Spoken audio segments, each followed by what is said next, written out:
The Forest Giant by Adrien Le Corbeau. Chapter 1. The Odyssey. For years on end it had been rolling, across the plains, through the deep meadow grasses, under the dim echoing archways of the forest. Always, in heat and cold, beneath blue skies or skies clouded with rain and hail and snow, it had been rolling ceaselessly. One day it would be gilded by the sunlight, but not softened. Another day grizzled streaks of rain soaked it, without refreshment. It was buried, to all appearances forever, by drifts of snow, but was not hurt. It had crossed cataracts of light and floods of shadow. It had been rocked by soft winds and hurled dizzily into the air by the shrieking gusts of cyclones. And it had met all these things, the sweetness of the day, the shade of night, the winters, the springs, the summers, with the same submissive, invulnerable apathy. It had waited its hour, ready, if need be, to wait yet much longer. Those who boast of their travels and adventures should think over this journey and its conditions. We have glimpses of other countries, we climb mountains, we run through woods and fields, but our varieties and difficulties are as nothing to the differences of its varied blades of grass, to its dark holes in the ground, its mounds of earth or snow, to all the obstacles which it met and overcame or slipped past on its road. Our gallops on shore or voyages at sea do not compare with its mad career as the sport of storms and mountain torrents. Time and space fought over the little helpless rolling body. The elements loosed out their terrors round it like an evil dream, seeming to toss it about in prize. Everything seemed to toss it about. It was girt round by immensities, which might be azure or glittering with gold in summer, pallid, dull, or menacing in winter, silent as the abyss by night, and terrible with a myriad of unknown noises in the day. But nothing daunted it. Within its tiny form it held other visions, greater yet, visions and million-old memories of the childhood of the world, when the waves moaned in another measure, and the agony of the vision of earth was different. So it waited the favorable event which would give it life, or the sign of dissolution to presage its death. The light beating of a bird's wings one dawn had began its career by flinging it out of the tiny shelter, a crevice in a low branch of the mother tree, from which the mightiest winds had been unable in long years to tear it. It was falling in slow gyrations through the green air, across the red-barred dawn fires of the sun, when a quick breath of wind lifted its mossy form and carried it from near the ground far out into space. In its flight it grazed, time and again, the rude bark of trees, sank to ground level, skimmed it, and rose once more before it fell at last upon the polished surface of a stone, where it lay till dark and through the night till the next noon. The air above it was heavy with the humming of insects, and around stretched the very old forest, vibrant with life. The merest trifle might have carried this tiny seed of Californian pine a few inches farther, where lay fat moist soil, good for tree growth, but such was not its lot. The vast and shining eye, which oversees the dizzy spectacle of the universe, and comprehends it in its dreadful whole as in its least bewildering detail, this eye had doubtless not lost sight of it. Suddenly all light around was blotted out, a great mass overwhelmed it and carried it away with heavy abrupt movements. It felt itself embedded in a soft warm substance among grains of sand, dead leaves and grass which were picked up now and then from the ground, carried a while, and dropped, only to be replaced by others, in a sequence of rudely rhythmical movement. The pine seed had been caught up in the frog of an animal's foot, fixed in it deeply, so that it was not till after many days at last delivered, when the beast waded across a brook and left the seed on a dry sandbank near sunset, in the deep glow of the evening rays. The seed had now quitted the forest for an immense bare, open desert, a new prospect of the world. Here were no rustling grasses nor fluttering leaves, no clashing together of dry branches, no birds to sing nor beasts to howl, none of that rich, wide, strange stirring of the mighty jungle, whose breathing and mysterious rumor was choked, like the cries of its animals and the labored thrumming of the winds through its vaulted trees, by the rank smell of sap and the exhalations of dried leaves and teeming soil.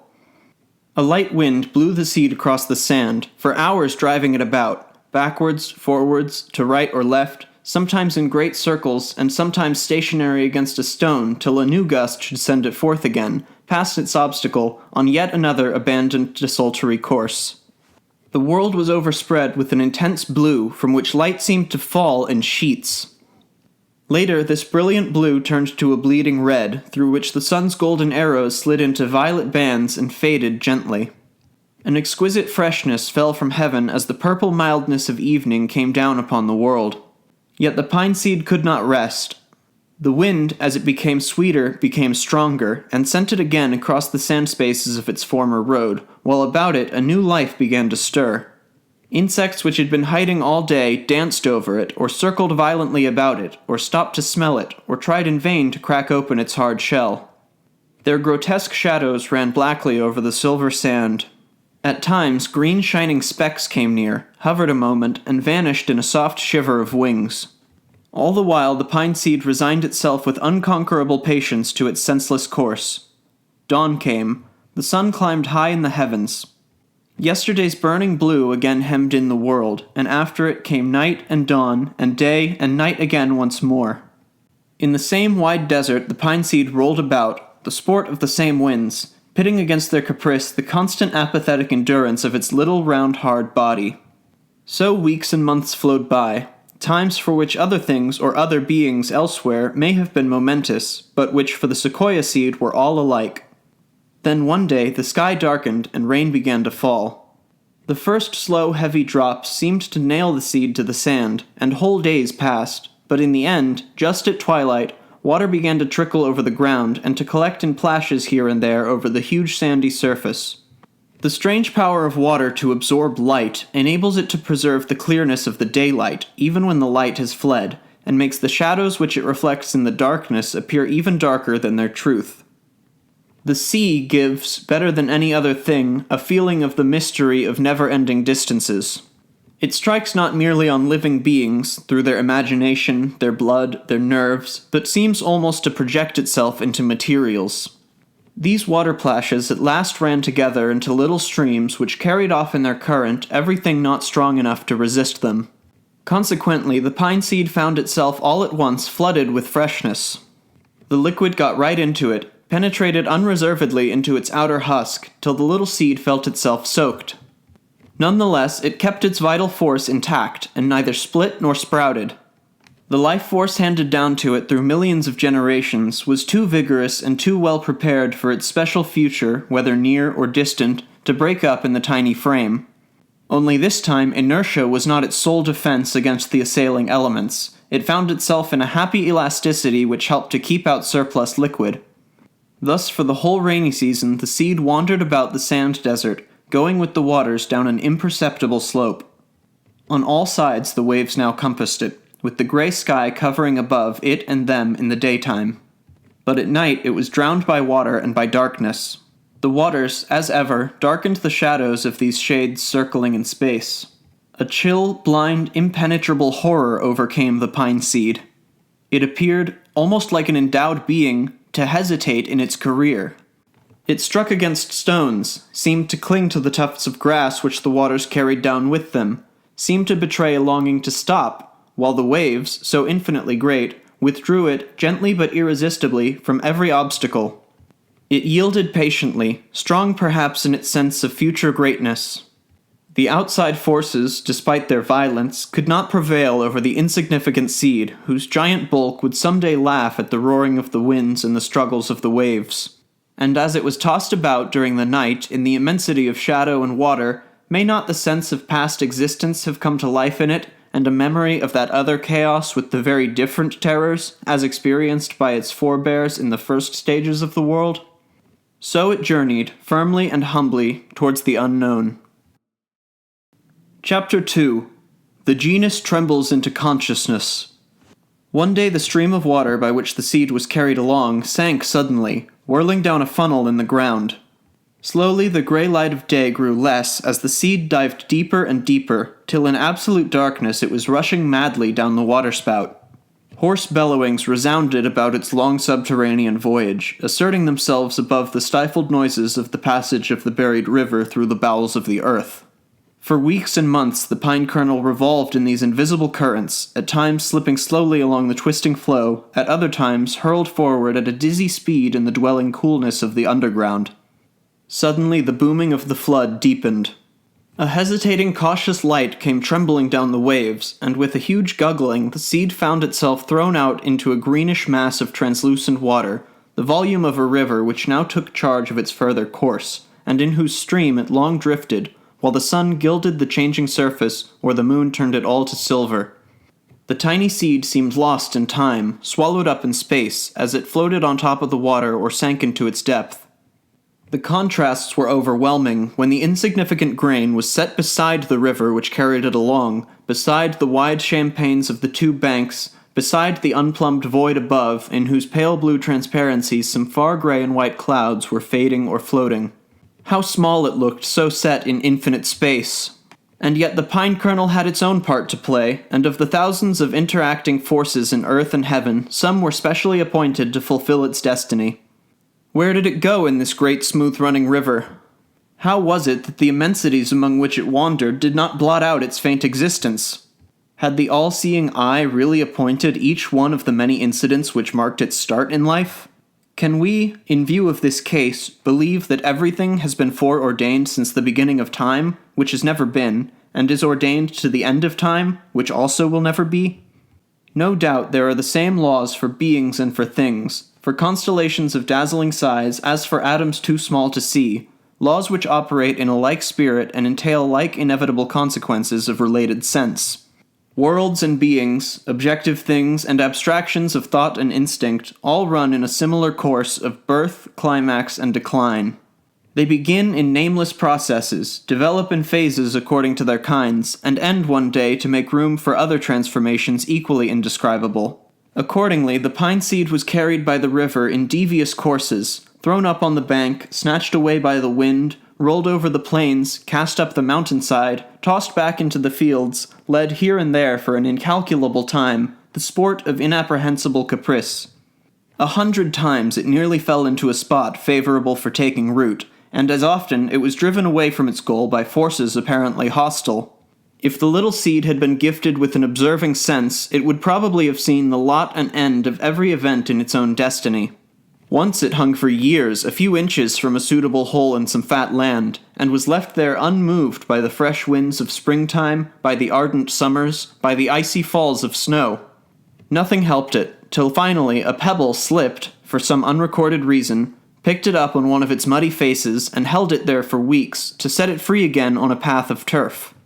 Such incidents often happened, to make the seed entertain the common hope of its species, the chance of taking root, but always some unknown force dashed the near fulfillment from it. However, one morning, at the edge of a forest and on rain-softened ground, the sequoia seed at last got leave to germinate. The leave was given suddenly and precisely. A gust of wind, blowing across a dead calm, lifted it some hundreds of yards at a bound, and put it down on the slope of a mound of soil by an open hole. Nonetheless, the seed might have lain short of its place for years, for it was fixed firmly enough to nullify the impulse of the winds, and the many and various undulations of the ground surface. But now, at length, its natural purpose was nearly achieved. A few minutes later, a dung beetle arrived, took it up between its claws, easily avoided the several obstacles of the mound, and dropped it, as though intelligently, on the very edge of the pit. The insect then, as in obedience to some non-apparent but exact will, began heedlessly to fill in the hole with rich earth. So, from a little seed and a little soil, there will be born here a sequoia gigantea, the hugest plant on earth. It seems a miracle that the future bulk of the tree, its grain, its pith, the shape and color of its needles, the special nature of its sap, the many tens of hundreds of years of its life, should be found in a pinhead of vegetable fiber. And another miracle that the microscopic seed should already contain not merely its plant's organic nature, but also its tastes and distastes, its pleasures and its pains, all the range of yet unformed impressions which would color its existence in the world. In such changeless fashion does the vital spark of species run through a myriad centuries. It was for the sequoia, as it is for the innumerable forms of life upon Earth, for the solar planets, and for those unknown planets circulating in space, fragments perhaps of suns beyond our ken. From this aspect, the law of perpetuity seems to be an eternal re-beginning of the same careers, to be pursued through similar stages to a like end. How often we find in ourselves hopes, desires, griefs, apparently unrelated to our own experiences and circumstances. They come to us from very far, these feelings, and in answering to them, we follow a mysterious and indiscoverable chain of forerunners. Their fate is to some extent our own. Like memory, activity's retreating shadow, their sensations mix and mirror themselves brokenly in us, quickening in us hesitant, half-felt surmises about their final cause, or as to why these reflections of a long-lost age are sent to us. The play of external events upon our destiny seems to us as inexplicable as the inherited influences which direct us from within. The tiny seed, for example, in circumstances apparently hostile and unfavorable to its development, yet by a few exact but unexpected actions of others, found itself free to work out its fate, and to work it out just after a moment when it had seemed infinitely delayed. We men living under the sun can usefully apply the lessons of our own existence to this case. We are very far from grasping the whole scheme of the forces which dispose our lives. Indeed, we only get faint occasional sidelights upon them. They strike our attention often because of the mysterious symmetry with which certain things seem to happen. We call them good and bad periods when an order of events occurs to help or hinder our fortunes, and it is significant that there should be a family likeness in such series of affairs. The vision of the lean and fat cows in the Bible is only one instance of this age-old observation, and we have also noted that cases apparently hopeless sometimes contain, beyond our sight, their own happy issue which bursts into view through a union of unexpected and apparently unrelated circumstances. This law sways not merely our human affairs, but universal fate. Does the all-creating eye really see and set in motion his whole universe rhythmically, in tune with one principle which is concealed from our sight by the terrifying complexity of detail in daily life in the visible and invisible worlds? If so, the universe takes shape as a harmonious whole. What we know and what we do not know of the millions of existences everywhere at any time, all are driving towards a common end. From the littlenesses here and the greatnesses there would emerge, perhaps, for those who could see it, a whole immeasurably, inconceivably huge. The atoms seem a mass to us sometimes, though doubtless they differ among themselves. Men, despite their individual characters, appear, when seen in bulk and from a distance, as a group whole, comparable with bees or ants. From far enough, our Earth, despite its diversifying hills and plains and valleys, would seem a smooth body. And if some being could comprehend the entire universe at once, by means and from a viewpoint beyond our understanding, what would it look like altogether? That no man will ever tell us. Chapter 3. The Kindly Darkness. Buried between two layers of soil, the little pine kernel woke from its inactivity. Underground was warm and moist, and therefore the seed swelled up with comfort and relaxed itself with pleasure. The damp crept through it, right through it, with a gentle persistence in marked contrast with the brutal attack of the flood which had swept it away, but had not broken down its stubborn defense. The heat of the subsoil made the seed ferment, and summoned it to live. But the mysterious center of life in it found a fellow feeling in the equally mysterious darkness which wrapped it about, full of the unaccountable, impalpable emanations of all life upon earth. For this dark we have an unreasonable fear, and it is curious to inquire into the causes of the horror of blackness which fixes itself in our hearts at the moment of their first pulsations. The black is soothing, whence therefore our agony at the thought of it? Why do our heads swim when we look at a graveyard and reckon the darkness of the tomb, and the nothingness, in its grip, of things which have been but will be no more?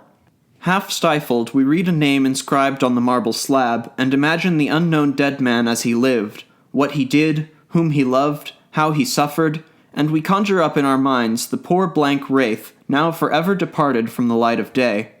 We can go further, and from the one build up the army of those who have lived, of those alive, of those who will live after us. And these unknown shadows press about our familiar faces, flutter and crowd in and out of the stage properties of our own existence, like dead leaves in the autumn winds. Particular shapes haunt us with disquieting persistency. We find ourselves in streets or at shows or in public parks in the midst of a mob of people whom we do not know but who live beside us, and we hear them speaking and can picture to ourselves what they care about. They are of all ages, old and young, men, women, children, black-eyed, blue-eyed, gray-eyed, with fair or dark hair or hair withered white, full-lipped or with lips shriveled by passing time. But all of them are living, are there, glad or sorry, before our eyes. An idea takes possession of us and strengthens in us till we tremble with it. We think, all these individuals about us, whom we could touch as they move, and whom we know to have feelings and hopes and preoccupations, all these beings are destined to disappear one day, whatever they do, wherever they may be, no matter how strong, how well-founded, how firm. In 100 years they will just have existed, will be nowhere discoverable. What will become of them? And again we see the cold, forbidding cemeteries, with the ranked and serried silent tombs all shut fast among their flowers. We shiver at the thought that there, under the coverstones, beneath the turf, below thick layers of soil, are only blanched bones scattered through that dark which makes us tremble with the notion that it is in some strange fashion our enemy. Such is the common mistake of reason when imagination has taken charge of a mind. And in combating it, we must first distinguish between its cause and its effects. These shadows which we fear only have power upon us after we have irrevocably ceased to exist. It is not the darkness which destroys us. On the contrary, it is profoundly creative, doing its work, with that odd prudishness of creation, by choice out of sight. It was in such a blank darkness underground that the sequoia seed germinated and burst open under the life impulse. The cotyledons, rich in vivifying substances, gave a beginning of nourishment to the seedling until it was able itself to select the elements which would assist its growth. The darkness cradled the budding plant, and would continue to prove its definite base after it had grown up to strength. In all these functions there was no destructiveness, nothing to excuse our fear of it. The shades stand attentive about the seeds of plants, as they surround the young of birds in the hatching egg, as they contain the fetus in its mother's womb. In the dark is the beginning of nearly all creative processes. Even the diamond forms itself so, in the very bowels of the earth, remote from us. There, in a solid blackness, it takes to itself that faceted shape which later will reflect the light from its every point. These unfortunate shadows for which we harbor so unjust a fear, and so illogical a fear, for when our cells are worn out by the strain and stridency of life and day, it is to darkness that we turn for the renewal of our vital force. And when our hearts and spirits demand either calm in which to rest after the blows of misfortune, or mending after the shock of disillusion, again it is to the shadows that we have recourse, and among them that we find hope, which is either the salve of fresh illusions or the satisfaction of reviewing our obtained petitions. In this shadowland our pine microcosm accumulated the strength which enabled it to make an essay at living. First it absorbed the starchy liquid which the cotyledons had prepared for it. Then it began itself to hunt in plant fashion for its own necessary sustenance. Through all its pores, the tiny rootlet sucked up the particular juices and essences it needed. It grew, and divided itself into branches that it might tap more subsoil with these many extensions. It is warm down there underground, and the soil was wet, for it was springtime outside. The earth was pulsating mightily with the sense of new movement, was transmitting its excitement to the air. The light of day and the darkness of the pit communicate with one another by exchanging invisible and indescribable rays. The decaying bodies of men, animals, and vegetable growths affect and influence their corresponding numbers at the moment of conception and during growth, reaching them as freely through the pellucid air as through the solid layers of the soil. Life and death everywhere run into one another. Every beginning is an end, and everything ends only to begin again. Innumerable unknown forces come down from heaven to earth, and as many shoot up from earth into the blue sky, all crossing one another, tangled together. Some are destructive, some productive. We cannot classify or estimate these millions of indiscoverable elements. Most of them never enter our orbit, for we must remind ourselves that there are an infinity of creations of every sort and kind and lot and fate in our universe, ranging from suns to microscopic cells, each subject to tens of thousands of varying conditions, and tending towards an incalculable number of predestined ends. And it is in vain for our curious but purblind spirits to try to estimate separately or to distinguish these appalling problems, for our limitations in kind forbid us ever to know the infinity of evolutions in earth and heaven, in the depths of the sea, in the depths of the earth. It is impossible that we should ever learn what are the hidden powers which sway our courses, What are the unknown and unsearchable emanations which breathe around us, or over us, and give us in hardly perceptible fashion a sense of confused joy, a vague sadness, or some heedless, inexplicable fear? Chapter 4. Contrasts which are not contrasts. On the earth it was spring, and the excitement of it drove underground. Our sprouting seed was caught up in this frenzy of living, expanded itself, and pushed downwards and upwards in a double movement under cover of that odd buckler, the pileorhiza. The light attracted it, but at the same time it plunged deeper into the night, for there it found hidden sympathies and encouragements which made it fierce and greedy. It grew enormously, draining to itself the scattered nourishment about it. If other existences were starved thereby, so much the worse for them. Not long ago our plant was a humble seed, ready to beg its tiny life from each powerful menacing blade of grass. Today it was a successful bully, drinking up all the ichor of its patch of soil. And such conduct is the general rule, even with us men. When we are weak and know it, we are timid, crawling things, hating all powers since they seem directed against us. But let us gain a little strength, and we grow proportionately rude, beating down the weaker. So true is it that evolution in nature is only a redirection of energy. The eye which controls the universe really seems to have foreseen and planned everything, and things which appear unjust or horrible to us may appear so only because we do not know the full logic of their existence. It is pleasant to imagine what happens deep down in that secret mansion of the lower earth. The press of life can be no less there than on the face of the ground. Yet we call it a mystery, and rank it with all that is beyond our sense, with that class of event which even our imaginations fail to visualize precisely. If only we could see the sequoia root with our eyes, or had some yet unexpressed means with which to analyze or share its likes and dislikes, watch its battles, follow its sorrows, its joys! Why were we not endowed with some special sense able to feel the satisfied tremor of the growing root when it made contact with kindly elements in the blank night? From some distance, somewhere deep under the ground, a trickle of water sent it refreshing vibrations, like a call. How did our plant discover the presence of this distant and friendly liquid? Did it experience that familiar feeling of cool freshness which we men have near water, which we would have felt in its place? Yet the plant had no skin like ours, nor nerves, nor sense of smell. It is a mystery how it should have known things, and how it guessed where lay the foodstuffs it needed, and by what resources beyond our knowledge it perceived their existence. It never missed its aim, though it had to reach out, twist, even ramify to get at these food elements and absorb them. In nature there are hundreds of such instincts and senses and faculties, besides the feelings or nerves or other appurtenances of the flesh of which we are made. In life there are thousands of unknown energies, of secret perceptions, of indescribable vibrations, which we never feel and shall never know while we are what we are. Yes, outside it was springtime. Its light and heat bathed all the surface of the ground, instilling into the undersoil a whole range of influences to affect some of the thousands of embryos which there come to life, by stages which we cannot follow, and of most of which we never become aware. Creation is so leisurely and so retiring that it makes little impression on us. It is destruction which is the striking thing, because it is quick and clear and violent. An instant destroys a thing which we have long seen living and developing. A tree many hundreds of years old is crashed down in a minute by lightning.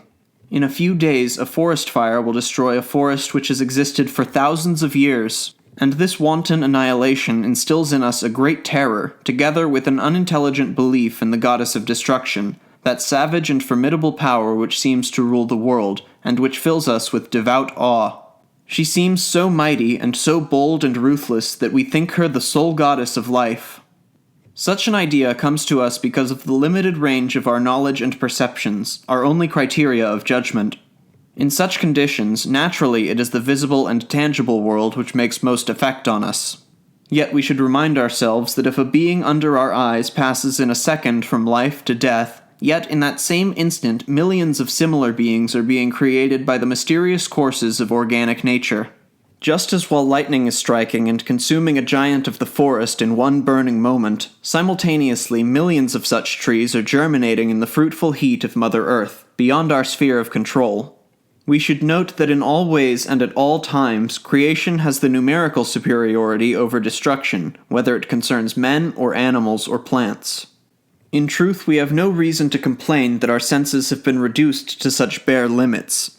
How palpitant life would be for us if new faculties superadded to our old gave us to see the invisible, to understand the occult, to apprehend like plants, to feel in vibrations like light, to flow abroad like seas and contemplate the bounds of space. Let it be enough if we record, without seeking to explain it by finding a parallel in our equipment, how singularly efficient our plant was in insinuating its roots where it would. With the aid of its pilia rhiza, it passed not merely through crumbling soil, but through stony strata, plaster, and wood. Another mystery, this, how so soft a substance could penetrate hard bodies, which we burst through only by means of a great effort of strength, using tools yet harder. The sequoia root, dipping downward in one direction, thrusting upward in another, without external aid, split obstacles against which we have to employ iron and stone. And at last, one fine morning, its first shoot pierced the top layer of soil to salute the sun. At this second, the plant was, to our eyes, at last born. We commonly pass over its hardest battles, those conditioned by the circumstances of its origin. In reality, it was while yet beneath the ground that the little sequoia tree experienced the mother care of those kindly shades without which it could not have come to life, but few of us take note of that. We so commonly put the effect before the cause, and the success before the effort. Yet our little plant went down as much as it went up, with roots very like its crests, though the one struck upward towards the sun, and the other struck downward through the night. I would say that this inexplicable symmetry is one of the laws which govern the seen, and probably also the unseen, world. Ideas, beings, things, phenomena of all kinds exhibit to us much the same beginnings, similar developments, and parallel endings. This fact we can grasp only piecemeal, not in its whole. But it is clear that always there is an analogy between extremes. We know that plant roots are like their heads. Dawn and twilight, opposed limits of a natural event, are like one another. The same pallid colors, the same freshness, the same effect of unambitious calm. Sunrise and sunset, respectively the appearance and disappearance of our day star, glare at us with a like extravagance of noisy red. Old age and childhood, the two poles of human life, resemble one another in their feebleness and weak vitality. Our great joys are silent as our great sorrows, and the ecstasy of love is not far from the frenzy of hate. Nature is reborn in springtide, and falls sadly asleep when autumn closes. And yet these two seasons are very like. Showers of rain and gusty winds, shot across with the same weak rays of yellow light. We find this odd likeness of contrasts not merely in visible nature and in life, but also in the most subtle abstractions of the spiritual world. We expect a great happiness as anxiously as a great misfortune, and when we do things, our first conception and the memory which follows it trace in our minds the same sort of hazy contour in fleeting neural tint. The nescience of our birth is like our deaths. Oh, we know very well how some of these resemblances are caused, thanks to the action of the simple laws of physical nature, but our spirit fails when we ask why these analogies should appear with so strange and universal a regularity. Chapter 5. Caught up into the stream of life. In the summer when the sky was blue and the air diaphanous, in autumn with its melancholy mist, in winter when the wind blew cold and clean and sharp, our tree lived on and prospered with the passing years. For now it had become a tree, a giant sequoia pine. It stood a little clear of a forest in an open space, and so looked solitary. Its head towered over the surrounding country from its place in the blue and green opalescent gulf of heaven. The forest whose leaves danced tremblingly before its feet was made up of quite other trees, delicate, lively things of middle but swift height and thin-branched so that the wind and the sunlight wove patterns easily through their frail screen. Against this background the seasons passed leisurely, the complete year seeming swifter than its parts, so that if an ever-living spirit could have fixed itself deep within the fibers of the giant trunk while the waves of time broke about it and counted them as they came, it would have found centuries fly past as lightly as single years. If our faculties and standards of perception had been applicable to the pine, how beautiful we, in its place, would have thought the world. We would have noted the warmth, the sense of space, its limpid clarity, also the colors and shapes and scents of things. But did the tree know how splendid was the scene about it? At times we think that it must have been sensitive to certain things. Yet surely it could not see the distant hill rolling away to the skyline, gray and clean and bright in the summer, but pale and solemn in winter. It could not admire the endless plain or the river winding near. It paid no attention to the azure sky in which it bathed itself, nor could it feel, at least not in any human sense, the caressing wind, the rough embraces of the frost, the cool breath of the water. Likewise, it could not taste the open air, or know the day flashing round it, or be soothed by the calming shades of night. It was unable to feel, see, hear, or taste movement and light and noise and flavors as we can. Yet it received impressions to which we are blank, and united itself ardently or voluptuously or uneasily with the other elements of its existence. It would require a manufacture of new words to fit sensations foreign to our nature, before our present understandings could appreciate plant loves and hatreds, and the things which please them or give them discomfort. Our tree became part of its whole environment, of the hills, of the plain, of the atmosphere and sense of things, by a constant interchange of matter. Its sap was drawn from the depths of the earth, and rose unchecked through each breathing cell up to the crest of the tree. It flowed rapidly about even the very smallest pores, and thence from the topmost twig fell again as fast, but this time rich with new ingredients, to the lowest root. We can easily gauge the chemical content of these ingredients, but nevertheless the absorption on their passage of the nutritive particles remains a mystery. They are drawn from all the elements of which the world is made up, even in its most opposed forms, and the various species of active things, whether men or animals or plants, select those actual ones proper for their nourishment, after their kind, and attract them through space and time, through all the magnitude of encompassing forces, from solid matter, from vapors or from liquids, whatever their appearance and whatever their composition. The sequoia, for instance, drew to itself what was qualified to make rough its red bark, to harden the fibers of its stem, to make smooth the green composition of its needles, and drew them from the encircling air, from the blue rays of light, from the mist of waters, from every motion and scent about it. From the same vast whole, made up of thousands of dissimilar bodies, the birds draw their plumage, the tortoises their shells, the worms their rings, the flowers their petals, and humankind their complexions, their blood and flesh. We are fully aware that these substances are all carbon in diverse forms, but that raises the fresh question, when we ponder it, whether the whole universe is not of a single sameness, a vision of mind-racking infinity repeating itself in perpetual changeless rites. And that might lead us to stand in astonished awe before a nature which can make a bone, or pearl shell, or a wing case, or a claw, or an eyelash from the same elements, whether they are of the air we breathe, of the light shining from our eyes, or of any other transformation of appearance or taste. However, even if the matter be the same, the forces which cause it to take shape are infinite. How many must be the sources of energy which together compose the complete eternal mirror disk of life, in which from time to time we catch glimpses of vague forms, as it whirls on its mad course, bearing away worlds too big for our failing minds to comprehend, or too small for our blunted senses to distinguish. Above all, this dazzling multiple disk teaches us motion and harmony, that is to say, labor and love. The largest planet, like the smallest atom, exists by combination and by movement. Look upon the million needles of the sequoia pine, how they everlastingly breathed in and out, drawing gases and water from the air and returning others. The stomata never stopped work for an instant. Within the seeds the sap worked as unceasingly. Nothing ever dwells in absolute inertia for a moment anywhere. The atmosphere vibrates, light pierces, hearts beat, water flows, the molecules of crystals build themselves together, the stars revolve, the air stirs, the darkness is propitious to growth. Through everything is spun the cord of love and labor.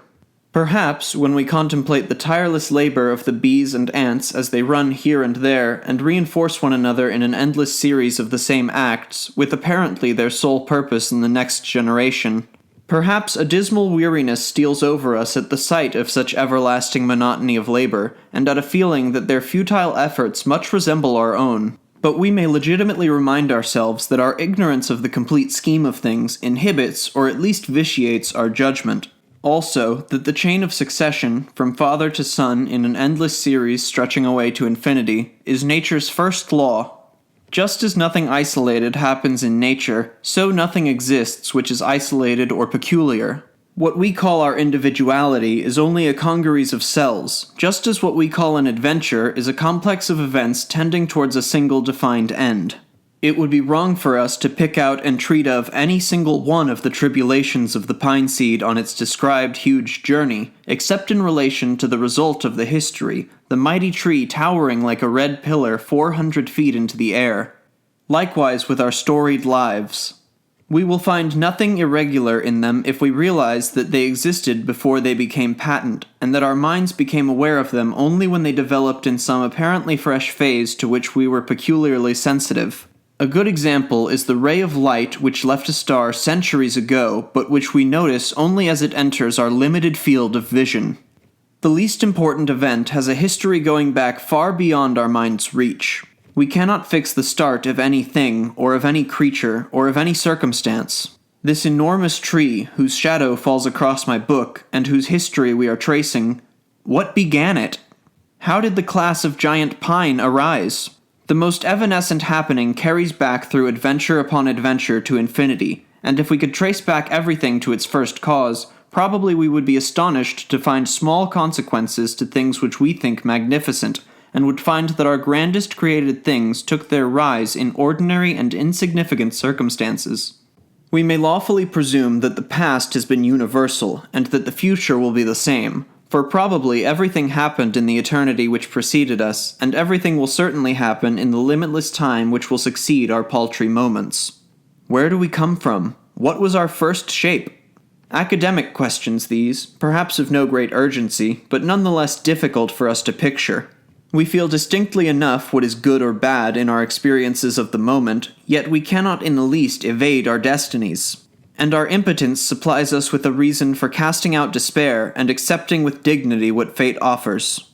Seconds build up into minutes, and minutes into hours, and these into the days of our life, and so also far-fetched trifles accumulate into occasions. It depends on our circumstances whether they seek us out or whether we go to them.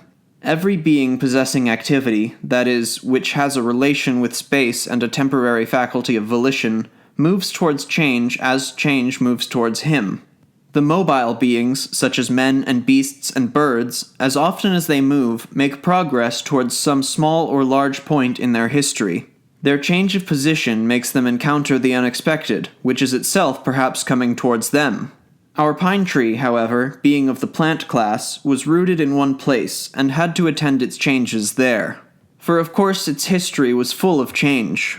In seed shape it had wandered across the world, its devious course lying sometimes on the surface of the ground, sometimes in the water, sometimes in the air. Now, being a tree, its wanderings were over, but its normal life yet varied nearly from day to day. The scene, to our eyes changeless, in which it stood, no doubt changed without our being able to see the differences. We have no bark or needles or sap, and cannot therefore enter into the feelings of the tree, which with them knew how clouds modulated its light, how the passing wind varied its scent and texture according to the distance or direction from which it came, how the raindrops tasted so one time and so another time, their very elements seeming different according as the seasons varied the sensitiveness of the great lonely tree. Anyhow, we should remember that with plants it will not be as with us. Lacking our faculties, they may yet be richer than us in other directions, endowed with senses whose deficiency in ourselves we cannot perceive. And perhaps even things have their senses. There may really be tears in things. It would be an attractive doctrine that the energies which affect inanimate things may affect them in sensible degrees, that the universe, which is a rounded whole, obeys the same laws in forms which change according to circumstance, but remain alike in force and means. Chapter 6. The Law of Balance.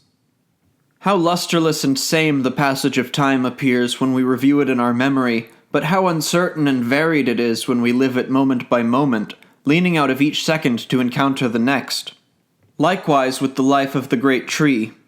Its sap on the daily round of work may have had fresh pleasures and discomforts at each revolution, but the tree's life seemed to have slipped past in a tame monotony when taken in a period of 30 or 40 centuries.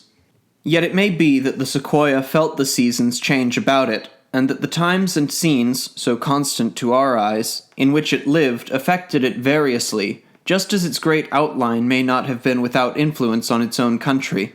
One can picture the huge reddish spout leaping up into the air, with a hazy network of hundreds of branches about it. Its head seemed to be lost in the blue. Its bole was 25 paces about, but against its enormous height such a thickness seemed slight, and the whole tree had an air of slender grace, quite unlike other great trees, as, for instance, the baobab, whose trunk might be thicker than a sequoia trunk, but whose height would be incomparably less. Like all conifers, the root system of the sequoia was not elaborate. Of course it had great roots, and many of them, and luxuriant ones, but not to compare with the tree's size. Here also one may trace the all-seeing eye, having regard for universal harmony. If trunk and roots were in due proportion, the tree's appetite would be empowered to satisfy its hunger by ravaging an immense area of ground. Its roots would exhaust the vital essences from a wide circle and reduce it to a desert. So the principle of balance enters and applies itself to the pine giant, and we find if we search diligently into nature that its greatest creatures have their weak spots, and the feeblest things of the world have their unexpected means of defense. Examples of this law are well found in the fantastic prehistoric time. Through its dense jungle rolled a nightmare shape, a reptile called the Diplodocus, unnaturally huge, perhaps 100 feet long and proportionally tall. On the end of its prolonged neck was a grotesque little head, in which stared two glassy, stupid eyes. The beast would seem to have been doomed to a miserable life, for to nourish its demensurate body would require nearly unlimited food, and it had only a tiny mouth, able to pick up a spoonful at a time. So poor Diplodocus passed his whole life chewing leaves, and had no time off for sleep or holiday. He could do nothing all the while but eat, and so by the law of compensation his greatness was brought low. If his head had been as good as his body, and if instead of being only a grass-eating lizard he had learned to eat meat, then nothing alive could have resisted him, and he would have depopulated his radius of action. This harmony in life, astonishing foresight watching over matter, makes one think. Every source of energy in the world has irrefragable bounds marked out for it. The curse of Diplodocus seems to have fallen on our modern whale, whose strength would make the sea barren of other life if its gullet had not been made too small to swallow them. What a danger for the rest of the world that other mammal, the elephant, might have been, with his union of strength and intelligence, had his nature not been made so peaceable, and the period of gestation so long. Lions, tigers, and panthers are fierce and powerful, but have found a pitiless exterminator in man. The larger felines have ever been the most tempting game for hunters, who pursue them with particular zest, and things are always so, everywhere. Men give infinite reasons or pretexts on which they think, or say they think, they acted, but behind all these we can trace the constant operation of an immutable law, to which their obedience is implicit. This terrible law of compensations cuts often across our brief freedom, across those periods when we fancy ourselves all-powerful, masters of the event. We might really be so if the eye was not watching and regulating the smallest details of creation, but as it is, this law which checks excessive strength comes into operation against us, using ourselves as its own means. It may be for this reason that we are tormented by drugs or drinks or other plagues, for most non-human beings are comparatively free of them, and they cause any number of weaknesses and harmful complications, fatal to the health of society. As a crowning debilitant, we have our man-devouring wars. For it really seems that they must be half divine, these terrible events which impose themselves upon us, as though at the dictates of superhuman authority.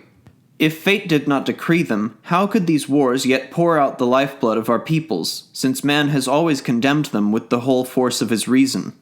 No one, whether the greatest conqueror or the most commonplace individual, has ever dared to speak of war without exposing its sorry character, unless he curses it, and such is the plainest common sense. There leap to our minds 1,000 reasons against war whenever we need them. Only when the crisis comes and the clash of peoples is prepared, then human beings savagely acclaim it. They burn with the sense of battle, a madness which comes upon them from without and masters them, so that they can speak only with its voice. Just as the roots of plants have the pileorhiza to stay their first feebleness and let them fight out their rivalries with the other beings of the underworld, so when war begins, this obscure law injects us with patriotism, a draft which gives us strength and courage to support the miseries of its train. Daily, it is said, war would be easily prevented. All that is needful is for every man alive to forswear it. If at the same moment we all refused to make a move against our kind, these fires-consuming men would be at once put out. Yes, but exactly this apparently easy argument and common action never happen. When the moment comes for armed slaughter, men are unanimous only in fierce support of pretexts for beginning it. When the storm has passed, we are astounded and rather horrified to look back on our bloodthirsty record, and like a river sinking back into its bed after a flood, we return gradually to our habitual peace and quietude.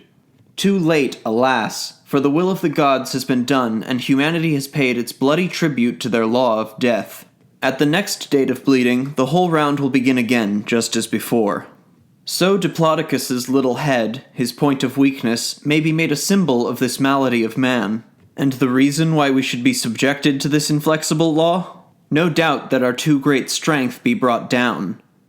But it remains a question whether the too great strength is because our numbers are over many for the earth to bear, or because we are near discovering and exploiting the working of the greater powers of nature. It may also be the law of checks and balances pursuing its course against all excessive strengths, which gives the riches and resources of this world to ordinary people, rather than to those mighty spirits with character enough to overturn their generations. One can imagine what might have happened had the great scholars or thinkers whose writings revolutionized life had in their hands the power of a despot or the wealth of Croesus. "You can't have everything," is the hackneyed phrase in which common sense has tried to express one of the most disturbing truths of the universe. However much it may appear so, nowhere is any excess of power allowed to disturb the balance of things. Absolute equality is of course equally out of the question, for harmony is based always on the union of unlike things. Our pine tree could observe this law working in its sphere of life through the thousands of years for which it stood there. Generation after generation of birds and insects followed one another on its stem and branches. Some days were dismal, others glorious, just as some hours were unprofitable and others rich. The light and warmth were not always divided to it in equal part. Underground, the moisture did not always refresh its mazy roots in fair degree. Clouds often veiled its blue sky. The seasons made that swelling hill bare and sad as often as they made it smile with waving green.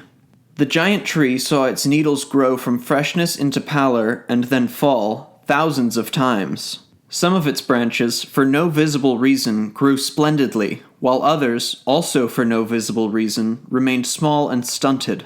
Yet still its life, as a whole, was lived in tune, as ours are to our content, however discordant the individual moments. A single ray of light is enough to scatter the darkness, and when we think of the surroundings in which the giant lived, the idea comes that perhaps we would fear death less if it were not for that haunting picture of our corpses rotting slowly in the darkness underground. We might live more in love with death if we knew that our dust would remain under the sun, to change and remodel itself in plant fashion, like those yellow leaves which wither and fall before winter comes.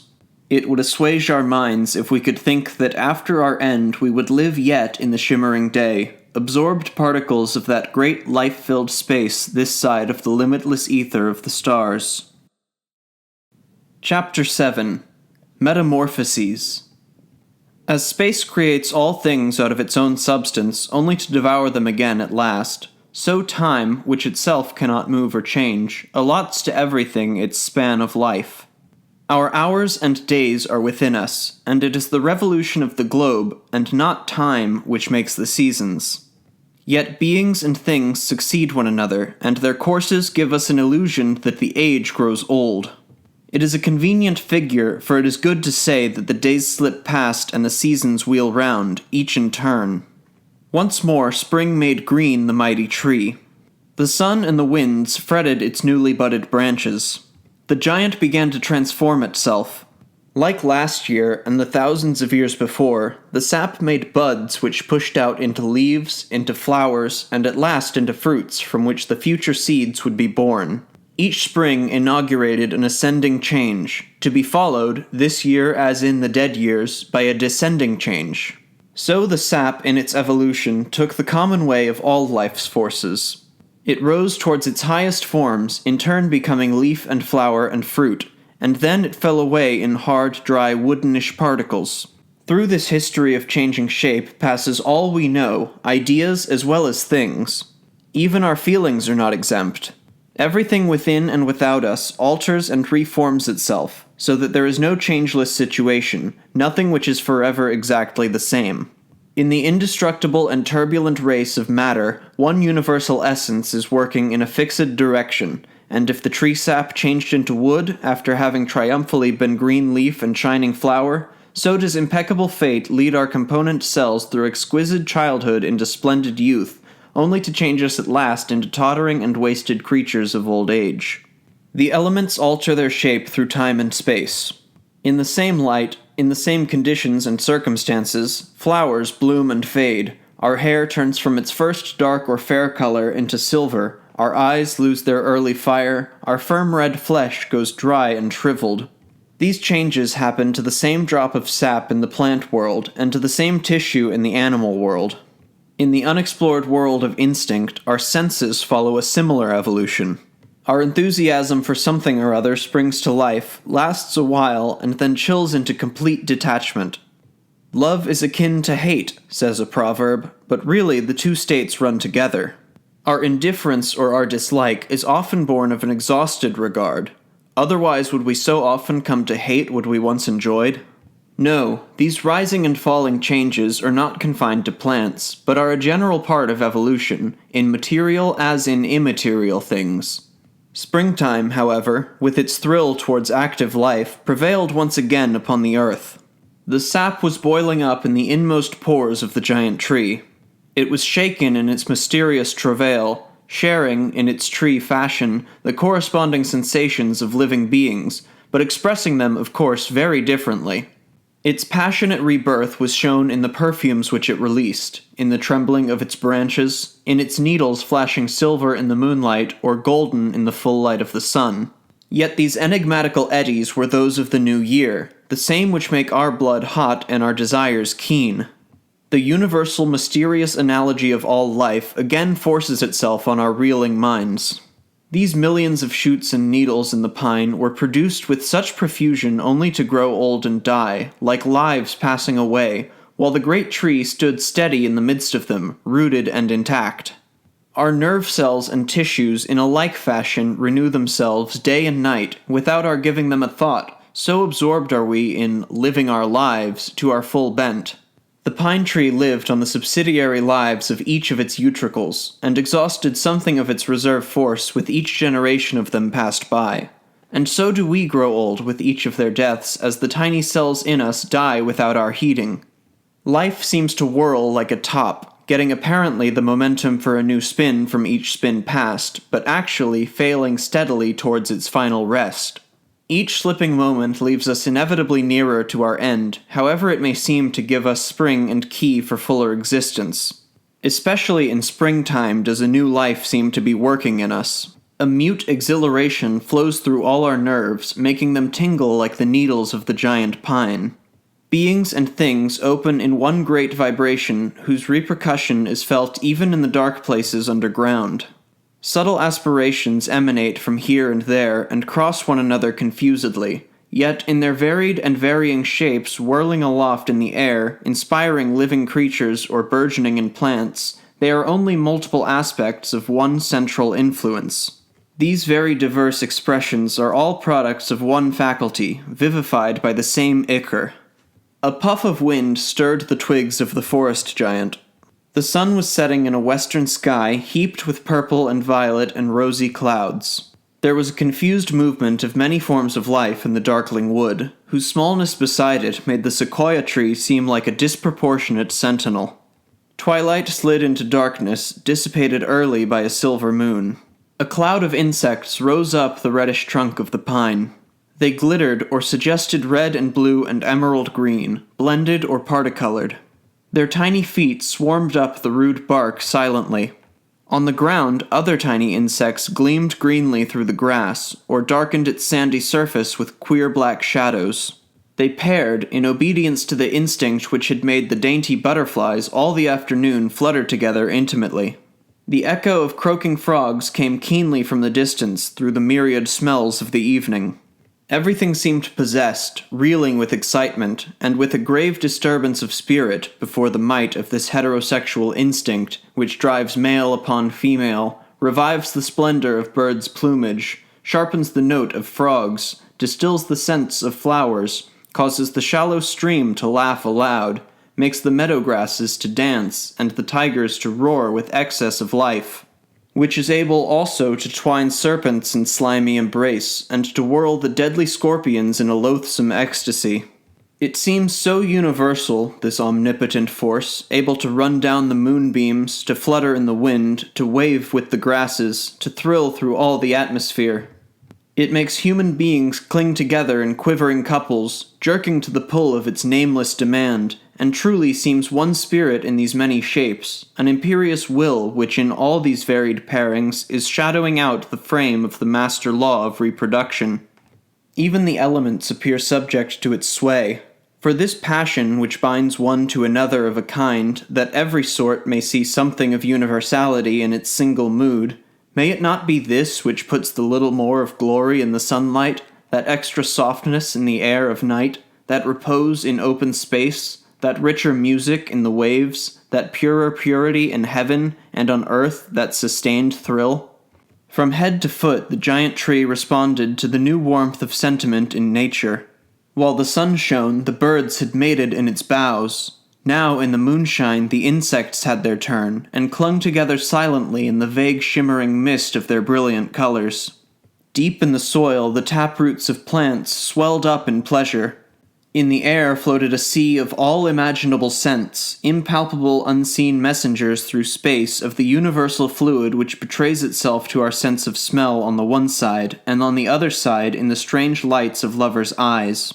If we remember how the loved one would tell us her feelings and her inmost thoughts by a mere glance, then it will not seem to us far-fetched that plants hold converse in the perfumes which they scatter in the air.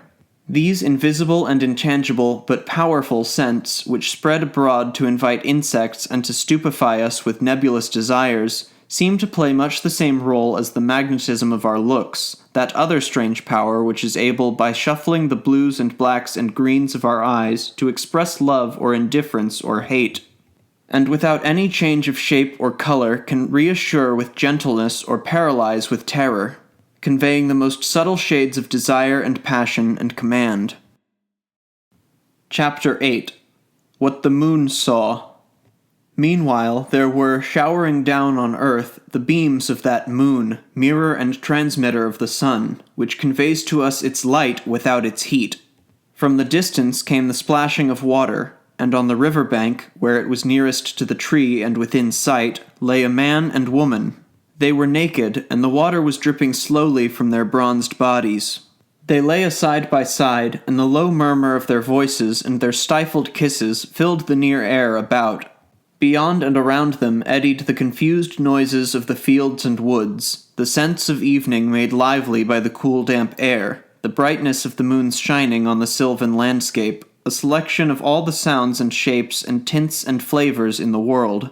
The contagion of universal love had caught the lovers, making their eyes hard, their blood hot, their lips red.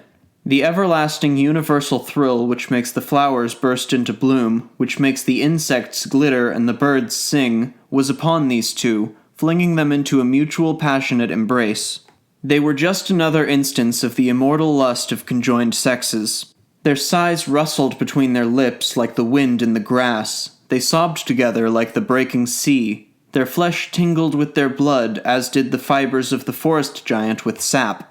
Their inchoate and always unfulfilled desires took wing in the clear blue evening and became part of the immense and complex harmony of 1,000 strains which has reigned since the beginning of the worlds, in the ether, to the stars, about the stars, beyond them, even to the confines of illimitable space. The great pine tree in its 6,000 years had many times seen substances mating and beings marrying, and was able to record that these two young naked humans were exactly like the thousands of other couples whose loves it had witnessed since that distant time when, as a tender plant, it had pushed its shy and timid way towards the blue. For 60 centuries, generation of man had succeeded generation beneath the tree. But whatever differences there might have been in their external circumstances or in the superficial accessories of their state, always when in love their couples used to embrace naked on such spring evenings as this, with the same ceremony and as ecstatically as the pair today. The forest giant, from its lofty crest, was thus able to establish that mankind had remained essentially the same through the 6,000 years. Love is the strongest of our passions, but also that which we hide the deepest, whereas we exhibit our ambitions, our pride, our greed, our frenzies openly. Yet when love does take possession of us, it sharpens and exalts our dullest, remotest faculties to the height, but it is a moot point whether we are right to believe it exclusively our work, a sentiment evoked by our own means. There is a disturbing possibility that it may be imposed on us regardless of our will. We are not able to extinguish it nor to fan it, for its potent causes lie deep beyond our sight and are fleeting. We often see men carried away by a passion for someone who is not the least their ideal, and see this passion grow greater or smaller without valid cause. Insignificant trifles and impressions of the apparent slightest sometimes have enormous consequences in our lives. Love is called up or frightened away by the faintest ghost of a memory, by the waking impression of a forgotten dream, by some homely detail. The faculty of love has been transmitted through the generations for thousands of years unchanged, for the tremor which excited our forebears in their caves was, in its kind, of the intensity of the embrace of the sexes today. The truth would seem to be that in love we obey an eternal, general, and boundless law. In our conceit we think that no emotion is comparable to the fever of passionate mankind.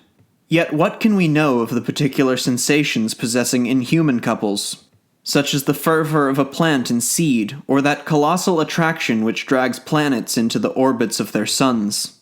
Our love dramas and kisses and excitements are mere examples of the universal spasm. Let us return to the man and woman within sight of the upper branches of the pine as they lay supine on the green bank of the river taking their ease after happy exertions. The slight sound of their voluptuous sighs had died away down the breeze. The vibrations of their meeting flesh had gone abroad through the blue evening, with the beaded moisture evaporating from their skins and the heating sense of awakened sex, to become part of the endless waves of ether set up by the motions of the stars, by the odorous love excitements of birds and beasts and reptiles, by the pollen of seeding plants. Of course, the embracing couple did not know it. They knew nothing of the movement of the spheres and their rivers of life, nor of their component cells, nor of the uncounted tribes of germs living within their bodies. Yet at the very crisis of the amorous passion, the infinitely small no doubt bear their part in it to some degree, just as the lovers in their act have contributed to the harmony of the universe. We must try to think of ourselves existing, as it were, detached, hanging between an external medley of forces beyond our ken, and an internal current of life equally inappreciable by our senses. We seem to become sensitive to exterior sensation only locally, in the parts immediately affected. When lovers kiss, the delight of it attacks mouth and heart and spirit alone. We never think that our arms or shoulders may also be concerned.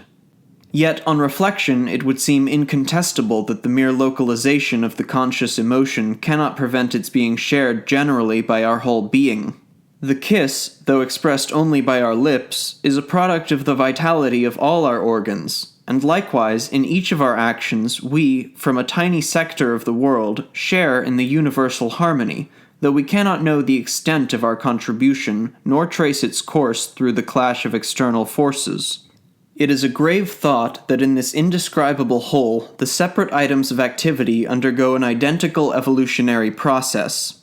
When the sky was blue, in the piercing sunlight of a fragrant summertime, the forest giant attained its highest pitch, as its branches were rich and supple with sap. Then came days of decline. Under a feeble sun and a lackluster sky, the air grew cold and faint, and the tree entered on a phase of decline, slow at first but increasing in speed till almost precipitate. Declines and falls have also, like all else, their charts of intensity, growing to a climax and falling away inevitably thereafter. A stone flung into the air has a history like the giant tree.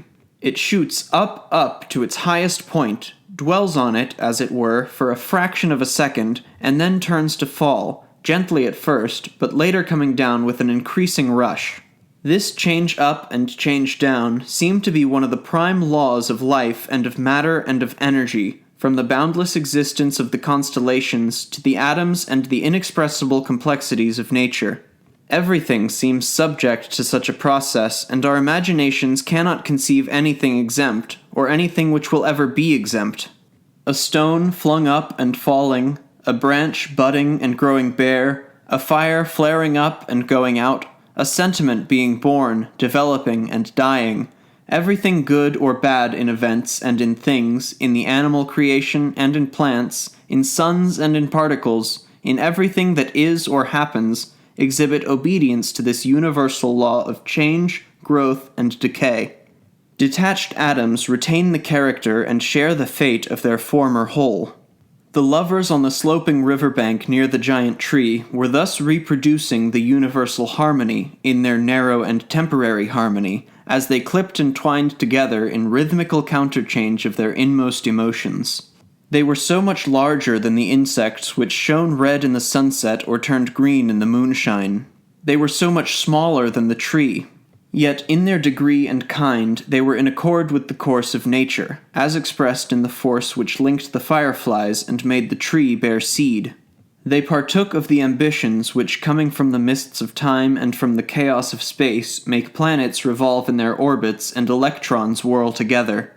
And if our insatiable curiosity makes us seek to know, however dimly, what is going on up there, or down there, let us tell ourselves that we are part of all that is, that we obey the very laws which govern alike the unimaginable whole and its hugest components, and that therefore our infinitesimal experience, if we can expand or contract it indefinitely, may guide us as to the experiences both of the greatest and of the smallest.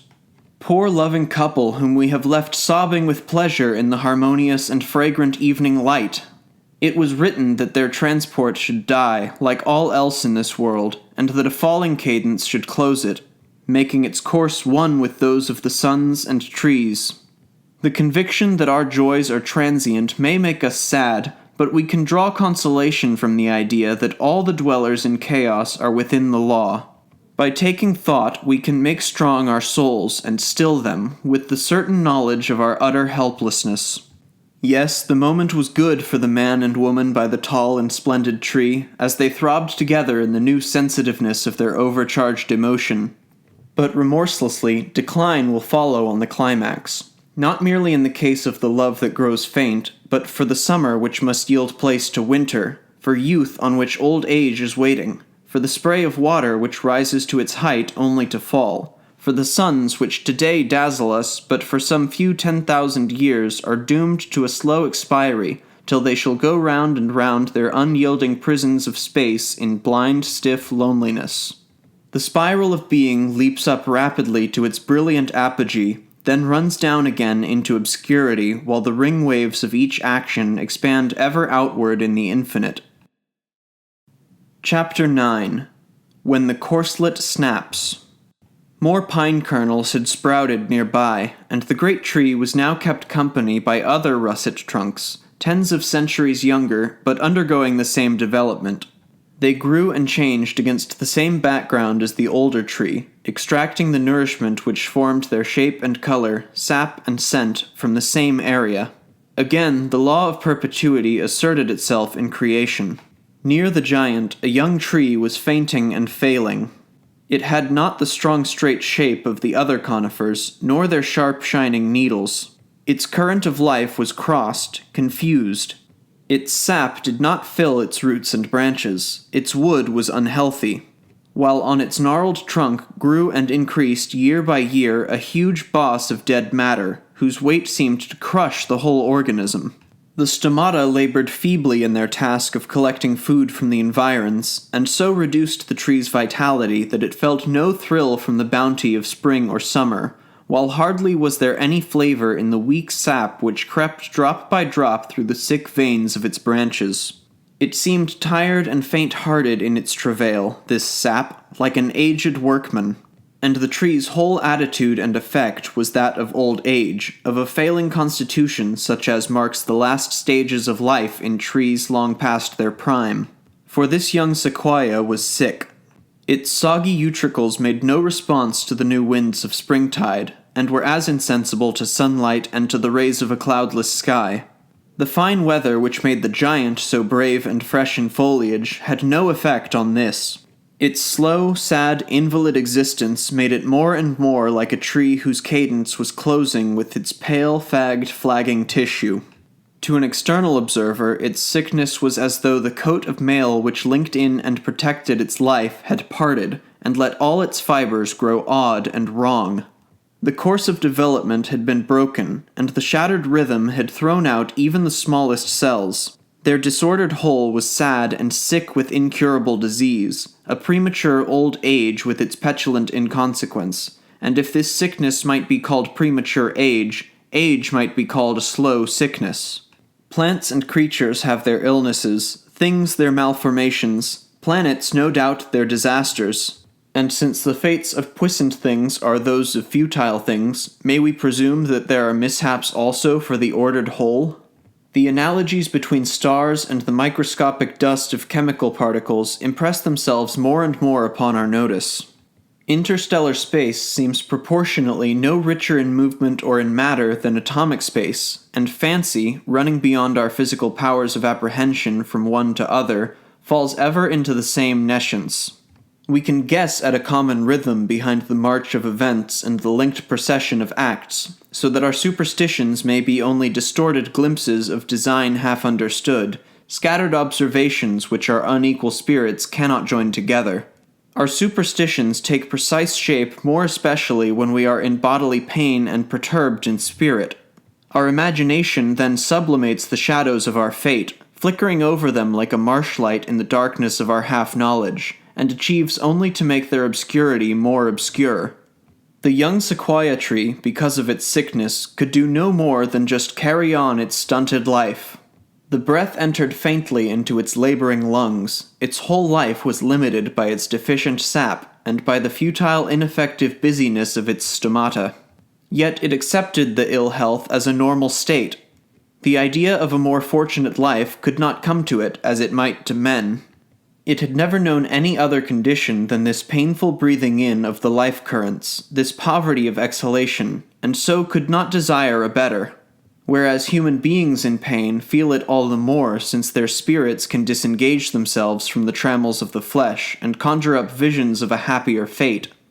In such a way we make worse our torments each time we long to be delivered from them. A scented breath of evening floated beneath the starry sky.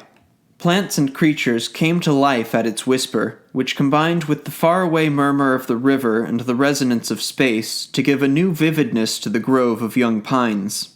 The tall and magnificent giant, with the full flush of its grown strength, made this sweetness of nature its own. Only the sick tree remained without benefit from the life-giving evening airs. Its sluggish, viscid sap stagnated in the clogged stomata. Slowly, its faint exhalations were breathed out through its pores. It seemed as though nothing could revive this imperfect organism, and as a matter of fact, the first effect of illness is to disorganize the senses, to shatter the harmony of the unit attacked, so that it receives insufficiently and returns to the universal flow an insufficient rhythm. We have all had experience for a shorter or a longer time of this heartbreaking state of sickness, when a livid mist seems to settle itself thickly over our faculties, and the objective world weighs upon us with the whole weight of our material blemishes.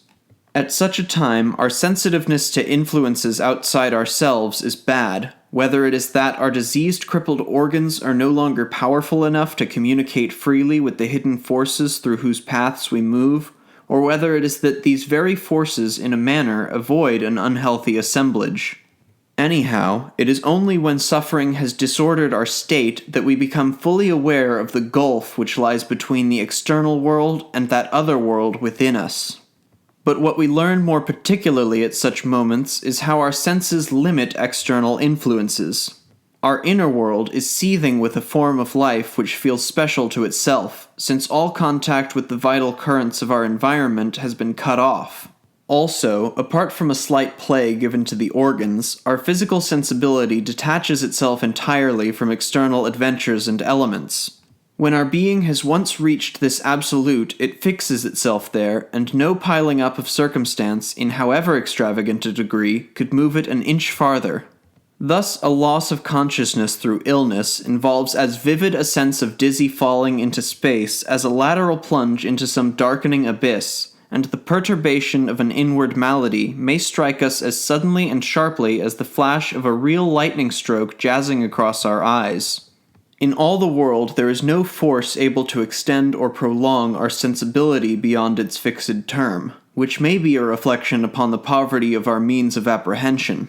We would not hear the crash of two colliding planets as loudly as the piercing of our eardrums by a pinpoint, and to be burned alive in some conflagration is for the individual as though the universe went up in flame, since for those few seconds of his agony the intensity of the heat of his burning house is as great upon him as the fires of an incandescent world. A heart struck by a fragment of bursting shell would feel no more if it was caught up and crushed between clashing faces of rock. So, by means of our senses, we can measure against our being the greatest physical catastrophes. We can know the supreme degree of our faculty for feeling pain without calling for a clash of worlds to prove it. The limitations of our senses are such that beyond a quite near point they can register no advance at all. It is the same sensation whether we fall 300 or 30,000 feet. Its illness made the young sequoia dull to its circumstances, while the forest giant all the while responded to each vibration of its environment. On some days its sap seemed in easy relation with the air and scents and light raining upon it, as if a mysterious fluid somewhere in these many elements was making eager its stomata and dissolving the material resistance of the fibers which cut off the tree's vital fluid from the outer air. At other times, for no clear reason, this sympathy between sap and outer world would grow difficult. When ill health overtakes us, it closes off from exterior contact the private world in which we exist, but not completely. We are not driven to subsist only on our internal vitality. From there does not come the impulse or continuity which leads up to action, but this energy is reinforced by means existing independently of us, and yet influencing us to our inmost soul. Our passions come to birth within us, truly, but their growth and final efflorescence may be due to a variety of vibrations sent from without. Our loves and braveries and hates are colored by powers beyond our will's control. A single sentiment may express itself in diverse shapes according to the circumstances in which we move. A passionate outburst may be one in a closed room, another in a street, quite different in open country. The giant tree felt its feelings change according to the state of the landscape over which it towered. Just as men are peculiarly liable to be strong or weak, safe or fearful, forthcoming or callous, according to their attitude, their stage setting, the occult influences which hem them in. Otherwise, our likes and dislikes, our joys and sorrows, would not move us to different expressions of temper in different places and conditions. The radiant discharges of the sky, the perfumes of space, and humane shades of earth abounded, but the sick tree, in the balmy evening, labored painfully to breathe them in. A link of its armor of defense had slipped, and about it all the fibers of its being had become displaced. Chapter 10. The mirror of changeless time. The giant tree seemed almost to slumber in the still hazy light of that autumnal afternoon. The sap appeared dispirited, weighed down from tree-top to root by weariness. For some hundreds of years it had not been working at full pitch. The time-worn trunk bristled with dried lifeless branches in whose veins sap had ceased to flow with life-giving effect, and in the covering of needles outside the pine could be seen definite signs of age, even to the extent of sorry bare patches. Its life had now gone dull and very distant, indeed had become little more than a reflection of the old boisterous self. April and August no longer budded into splendid vigor in its utricles. For plants, as for creatures, perceptions become faint with time, sensations get blurred, lights grow dim, till of the life of yesterday nothing but a colorless print remains, a veiled, inconsequent activity. So dull stood the giant on this set November day, as if half asleep. Perhaps it was recalling some wordless memory of its 6,000 springs? Did its tissues tingle with stored-up impressions? Perhaps a confused sense of important events was moving in those physical parts which had most directly received their impact. Up one side of the time-worn trunk stretched an enormous scar, the relic of a gaping wound where once lightning had struck and gashed the tree so that sap ran out to waste. It took the giant more than 100 years to close that wound, a period which, for the tree, compared well with the month in which our human flesh heals up. Since time has no beginning nor ending, is neither long nor short, has no halting places, and never changes, its duration is relative to the life of the things which are its vehicle, and expresses itself only in them. Accordingly, the giant's decay, in terms, was like our own. It might last for centuries, during which the weakness and partial inertia of the tree would persist, whereas the decay of man is completed in 15 or 20 years. Yet declines, like lives, in perspective will be seen to have differed only in degree. When man and tree have ceased to exist, their respective courses will be summed up in epochs, short for the one and long for the other, but of the same category and as easily tabulated. For past events, all fall into order since they exist only as memories, without the qualities of action which distinguished them in fact.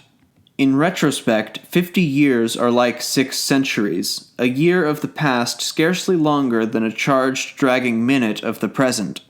Let us imagine that the sequoia, on this misty autumn afternoon, was recalling its memories. It could a little titillate its cells by remembering those uncounted days, sunny or overcast, those storm-stricken or magical nights, those sharp or restful dawns. Its 6,000 years of memory would be to the tree what his 60 years are to an aged man, for in memory and dream we have two means which smooth away the unlike things in time, and give to it, for one looking backward, an equality which active nature hardly possesses. A dream second, or a second in memory, may be a century as easily as a year. Just as actions which have taken thousands of years to complete may finally have the same contour as little events of an hour. Our eyes can enclose in their fixed impartial flame a huge landscape or a tiny plot of space. What is past has no existence except in our memory, while as for time, we carry it within ourselves, and pay it out slowly or fast, or unconsciously, according to whether we are busy or interested or indifferent. Hours are elastic periods, which expand or contract according to the attention we pay them, and it is our ideas and our passions which mark them off round the face of our days. Time may be imagined as a mirror, a confused mirror across whose impassive face tens of thousands of scenes chase each other in a mazy dance. For in it are reflected the innumerable and never-closing consequences of all action, with all the lights, all the shadows, all the extent and motions of the universe. The mirror itself is changeless, and the semblance of movement lies in the reflection, in that endless rout of fleeting images whose transience is to their glass as our little moment to eternity. Our utmost capacity is to project a thought ray from our place and instant of existence back into the night which hides our coming, or forward to the night which waits our going. Rays whose imagined courses towards the poles of the infinite we cannot follow even in thought. Yet they are our only links with past and future, those two names which together spell eternity, the future a past not yet achieved, and the past a future left behind. Such would have been the thoughts of the sequoia, had it been able to think like us, on this chill November day, as it stood there by the grove of its sons and grandsons, the derived pine trees which had sprung up about it, yet had not, even the greatest of them, reached to half its height. And something of the same train of thought might have been started by the sight of the neighboring forest, now in its 20th generation. These other trees had passed from youth to maturity and then grown old and died, changing their promise into performance, and at last becoming a mere memory. And each stage of their lives, each tree at every age, was to be seen reflected in the impassive glass of time, which kept of them no record nor trace, but preserved itself intact against them, as against all phases of the universe that had been, that was, that ever would be. Years, hours, minutes, and moments are not children of time, but circumstance made visible in some one or something. Only dreams seem able to assert themselves beyond the face of time's unchanging mirror. They shine and register, wheel and flit in the darkling mist of eternity, with something of its power to embrace eons and seconds alike. Like eternity, too, they harmonize and arrange the great things of the universe with the least, with things so small that they leave no mark even in the cloud confines of the immaterial. And again, like eternity, they have no beginning and no end, and so convey something of the incommunicable character of chaos. Thus, in that lifeless November, the giant seemed lost in a white trance. If we are vivid in springtime, in autumn we wish for sleep and dreams. A vagueness is the nature of the falling year. Up above, in space, great deep clouds expanded gradually. They dragged themselves along in languor, while their slow shadows darkened the moist earth, and climbed the stripped branches of the giant pine. In this misty autumnal afternoon, against its sad background, all movement seemed slack. A formless but dreamy instinct seemed implicit in animals and plants and things. The minutes ticked off lazily in the unearthly gleaming half-light, in this soft and yet magical atmosphere above which the giant seemed to hang its head in reverie. Its relaxed needles, weeping boughs, and lined rugged trunk made up a mournful-seeming, disappointed whole. There was not a breath nor a whisper in the air. Every shape, every color, every scent, each withering blade of grass supine upon the earth, each pebble on the plain, each ripple of light or trembling shadow seemed to give off a similar emanation, a dull, slow tonelessness which permeated the toneless air, above, below, about. In one huge fissure of the bowl slept a bear, made torpid by the close thick weather. On the ground near the foot of the tree, in a tuft of dried grass, a dog was sleeping, the dim gaze of its half-open eyes veiled and turned inward. Beside it, on a raised turf, sat a great insect, the hardly visible vibration of whose wings seemed pensive too. Farther away, but within sight from the treetop, stood a hut whose people lay silently watching the great clouds pass. They also were dreaming or thinking, allowing the whims of the spirit born of this declining season to play over what had been or what yet might be. It would seem as though rare influences of all that is incomprehensible and infinite in space, of the chaotic and inconceivable in time, were sometimes allowed to echo down upon things alive and things lifeless, and to swing them in a general and harmonious way. Nature moves on forever, sleeplessly and untiringly, but from time to time the past seems to bode forward in brief, uncertain fashion, casting lights and shadows across the loom of the present. The adamant now may keep no trace of the dead then, but the ripples of the past nonetheless persist in ever-failing widening rings, which pass out into the abyss as ghost memories. And these, falling sometimes upon the bark of a tree, or upon the nature of a man, or the mind of a dog, or into a sea, or a perfume, or the half-light of a dewy evening, evoke dreams and clothe the formless with apparent form, that it may have relation with material men and things. Chapter 11. The Wheel of Life Lived. time, then, is not to be divided into centuries and hours and minutes, but just as each atom figures a world in itself, so each moment is an eternity, one link in an endless chain which binds the remotest past to the remotest future. Time's mirror may look with changeless face upon the tens of thousands of events which defile before it and pass away, leaving no mark. But that is not to say that these events are without issue, since their consequences ripple out into space forever and ever. What has happened never wholly ceases to happen. To mankind, a sentiment of it may return in many forms, in a snatch of music, in a perfume, in some subtle vibration or illumination of the atmosphere, and these returns are authentic parcels of the original moment, for time is to be divorced neither from material nor immaterial things.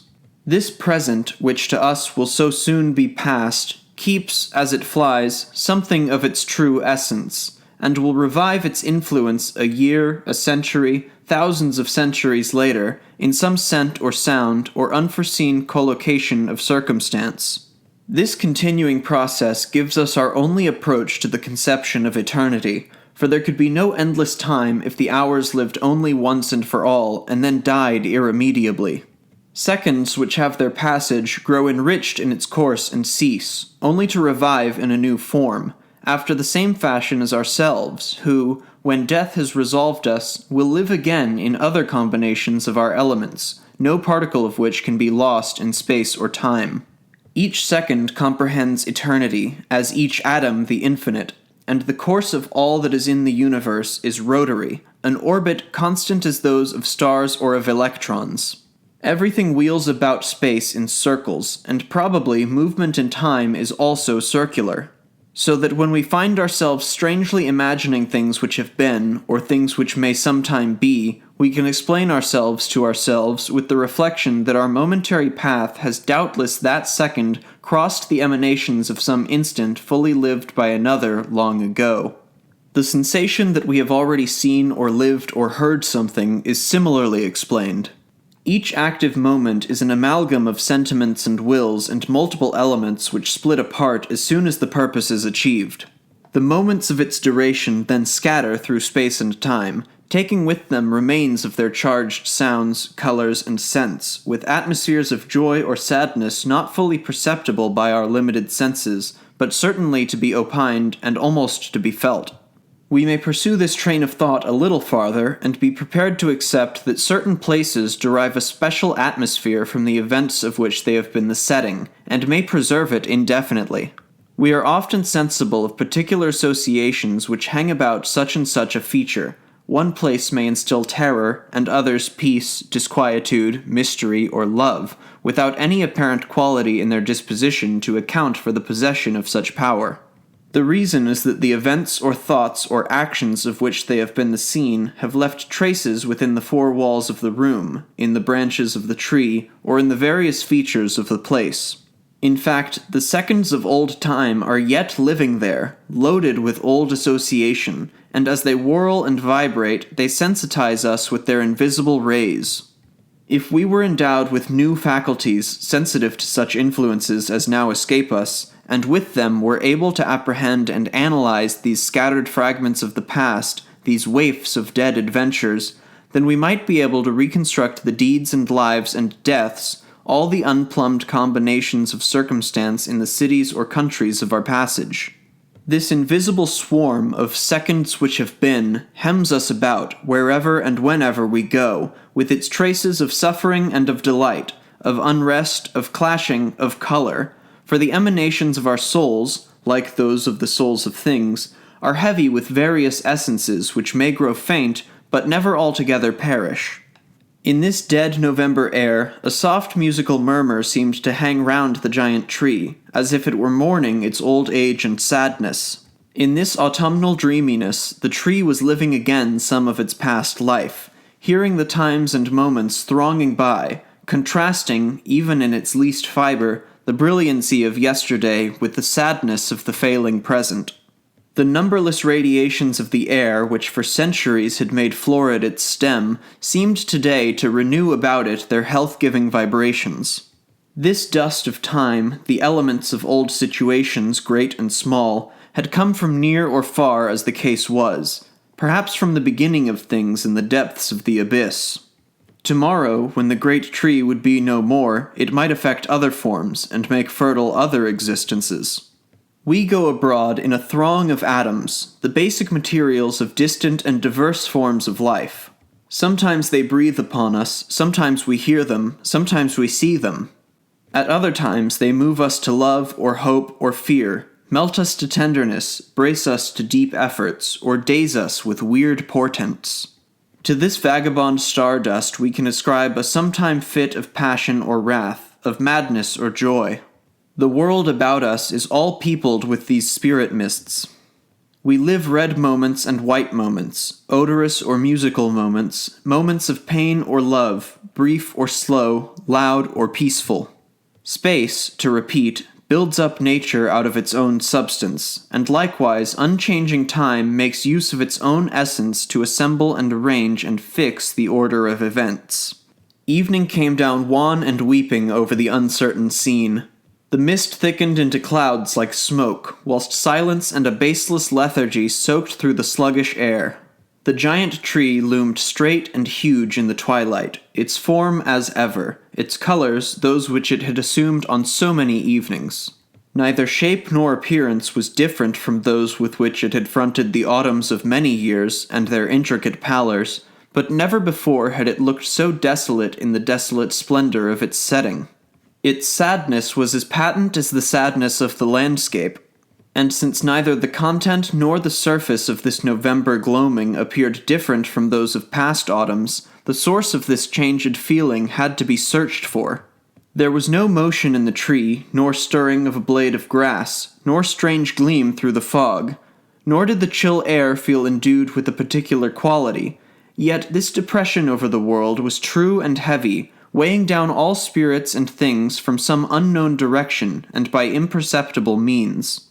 It could only have been the product of secret universal influences vibrating in space as a cloud of invisible particles able to link time to matter, as dreams to reality.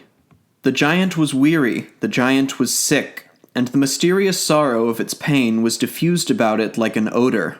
The low clouds continued to collect together, darkening with their purple masses the violet striations of the unwholesome sky. The still countryside was suddenly stirred by a faint shudder. It was that the sun had set. The first approach of evening yet held relics of the light of day. And through it came another sudden tremor, which awoke the slumbering air, and the inert earth, the pale grass, the scattered pebbles in the plain, the roosting birds, the beasts in their dens, men in their houses, and insects in their inmost hiding places. The pine tree in turn felt this invisible convulsion penetrate strangely from its crest to its roots. The convulsion was invisible, indefinable, and immense, and yet its cause seemed wholly hidden. What was this swarm of vivified instants, lived perhaps millions of years ago, which had drifted into the district of the giant pine? How far had they come, these fulfilled seconds, whose course had once been run? Were they the time and space-enfeebled echo of a cataclysm in some unknown world? When and where? Or the travail of a blind sun lost in space, yet casting its ominous enigmatic messages across the worlds? These very real astral influences, active upon men and also upon all that exists, are understood by us usually in an unworthy and insufficient degree. It is admitted that we are at times bound by the forces of distant heavenly bodies, but this can hardly be as individuals, nor can their waves, when they sway us, be sent forth expressly on our petty account. We must not be so simple as to think that the existence of any one among us can interest or engross the whole activity of a sphere, or that its laboring is to make smooth the way of a single man. We feel its influence when our path crosses the direction of its discharged waves, but all beings, all plants, hills, peoples, countries, in the same case are influenced at the same time as ourselves, and in a like fashion. This may explain why associations of things are sometimes swayed to a common feeling or purpose by invisible means, We often note that a sense of gaiety or of suffering, of liveliness or of resignation, of calm or disquietude, imposes itself on us and on our neighbors, quite independently of our own state of mind. Both animate and inanimate things are subject to such changes of state, which may last a long or a short time, may be restricted or general, but which generally lead their objects in an undesigned direction. Such forms have probably played a wide and yet undetected part in the history of mankind, and also in the physical history of the globe.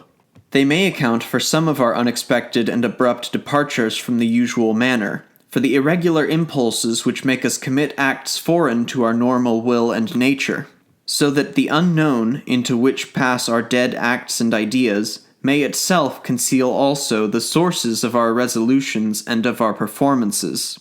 The evening closed in yet more, its clouds slowly veiling the heavens, while the mists thickened and covered up the ground. Yet the unnameable trouble which so mysteriously gripped the region had faded as mysteriously as it had come. Unchanged in its surrounding silence and circumstances stood the giant, serene once more. True, it was still tired, and the sap in its veins felt enfeebled by advancing age, but the sense of misery and desolation just now weighing upon it had been lifted. The dismal pomp of invisible minutes of grief had wended its way past invisibly. These sad, dark, disaster-laden minutes, from what black event and whence had they been derived? What incalculable journey had they made? And whither would their uncontrolled and endless course next tend? And the great tree itself, standing there so stiff under that autumn sky, so remote from ours. What can have been these detached moments of its life and being which come from its stem to interest us, to bring to our lamp-lighted room the ghosts of its joy and the shades of its pain? What were these acts, these enjoyed moments of the giant's life, that they can so float about us, murmur to us, hold our interest, that even to our dreams come memories and broken incidents of what it was? That as the tale of its death draws near to be told, we feel grief for that huge ruddy trunk? Perhaps it is because the thoughts which take wing from our souls, as from the souls of things, are so many parcels of vital essence, which pass over the face of the mirror of changeless time, and look into it and are pictured there, and then break up and rearrange themselves, but never die. Chapter 12. When the wood dust floated in the air. Whilst the August sun was pouring its clear warm rays from the blue heavens upon the world, a fine wood powder continued to rain down from all the internal cavities of the giant's trunk, in a reddish dust which lay deep upon the roots. The tree's substance had been so falling away for centuries, with every now and then a larger dilapidation when some great cavity formed itself within its thickness, while on the outside the harsh bark as slowly decayed. Beneath the soil in the still kindly darkness of the earth's heart, the roots, regretting their failed vivacity, were now resigned to grow more dry and twisted and inert day by day, powerless any more to suck life-giving nourishment from their ground. On the surface of the earth, the eternal counterchange of life and death proceeded. Thousands of births, both plant and animal, occurred, to compensate for the thousands of deaths, the wheel of life impartially grinding out change or creation or destructiveness. It was now summer. The still air was elastic and alive, and transmitted a shining lightness to the world. All was green and gay and content, serene as the unflecked sky and the splendid sun. Girt about with this joyous and pellucid atmosphere stood the giant, tall as ever, but contrasting more sharply against its pure keenness. The huge embrace, vivid and blue and green, in which heaven held earth, seemed almost violent in opposition to the spirit of the tree, whose dead branches and scarred trunk and weary roots marked a heavy despondency. Sorrow in spring and summer is quite unlike sorrow in autumn or winter. When the year dies, the current of life is dying too, whereas in springtime the new sharp vigor of life makes any sadness seem doubly desolate. The warm sun and renewal of activity in animals and plants, the liveliness of those about us intensify our grief, which, when autumn comes, is in keeping with the common tendency of nature, and becomes moderate, soothed by the absence of joy in others. Apposition is the greatest tonic of colors, as analogy clears the vision. Accordingly, this day of fairest summer, with its luxuriant flowers and plants about which the bees were humming in the sunshine so that nature seemed to sing softly to itself in the jocund air, and the universal gladness made the far hills come together for joy, this day made prominent the infinite desolation of the giant's aspect. The gold of the sunlight was gilding the singing ripples of the water. The birds were flinging their loudest notes upon the velvet air. The wild beasts were supine with excess of well-being. The plants were burgeoning and swelling with sap in the afflatus of their perfumes. But the sequoia alone was bitten through and compassed with the bitter smell of old age, and felt life draw back from its insensitive branches, from its ruined trunk, from its hidden roots, now lifeless and impassive among the former fertilizing benefits of the juices underground. The trees nearby were preening themselves in the rain of sunstarts, shuddering with the force of the new waves of life pumped into them from the teeming earth. The wind thrilled through their branches, and all nature came together in that healthy rush of new life, which had once been common also to the giant tree. Once, for now the inside of the trunk was powdered thick with that rain of fine red wood dust, falling ever more fast towards the tree's ruin. Yet the outline of the tree against the clear, thin sky appeared unchanged. At its very head, the topmost twig still bore green and lustrous pine needles. The remaining life of the sequoia had taken refuge and concentrated itself there, in those few square inches of supple wood and fluid sap. From the first days of spring, the tree had seemed to live wholly for this last branch, which was linked directly with a very fine taproot burrowing deep underground. The only pulse of life in the tree was here, in the circulation of these few drops of sap between head and foot. Breath had slowly abandoned the rest of the tree, to hover hazardous and trembling for a weak while between the laboring root and the little green twig lost away up there in the blue. The tree's entire intention seemed now to lie in this last twig, to the exclusion of any thought of the huge dead mass between. One might say almost that it tried to ignore all the decay, after the fashion of other failing lives. This solitary green branch on the inert bole was like the quivering wing case of a crushed insect, or the childish and petty busyness of an old man near the grave. Everybody can recall the incomprehensible eagerness of some dying soul to recollect a strayed trifle, as if repose of mind depended on its being put straight, or that other unfortunate on his sickbed who seemed to lose sense of the beating wings of death in listening to the petty ticking of a newly mended watch. Childhood, prime, and age have ambitions and goals to suit their strengths, so that the complex and magnificent dreams of youth grow pale and few as life dims in us. Old men have small hopes and mean activity, not because they are weary and sick of life, but because life is abandoning them, and at the final moment, when life leaves us altogether, its last feeblest trace may be a trivial thought which we try to fix, a futile wish we long to satisfy, a foolish interest. This last living branch of the giant tree may prefigure the moment when the last inhabitants of our globe will cling to its last habitable portion, while all the rest of it is frozen in an eternal winter, or when the like fate overtakes the last habitable planet of our sky. Life which is made by inches departs by inches.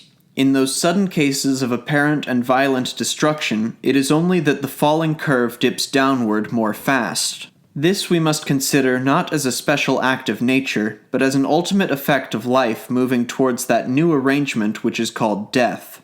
Since everything which exists, small or great, is compounded of various elements, an interaction of multiple energies, so it is logical that life should take hold of its matter piecemeal, and relinquish it, when the time comes, also piecemeal. In this fashion, the internal decomposition of the pine tree proceeded. Slowly its substance crumbled away to dust amidst the close smell of age and decay. Tremors of dissolution began to pass through the giant. Dull creakings ran up and down the trunk. Its sorry boughs quivered with a thin resonance, while deep buried in the soil its roots contracted in agony.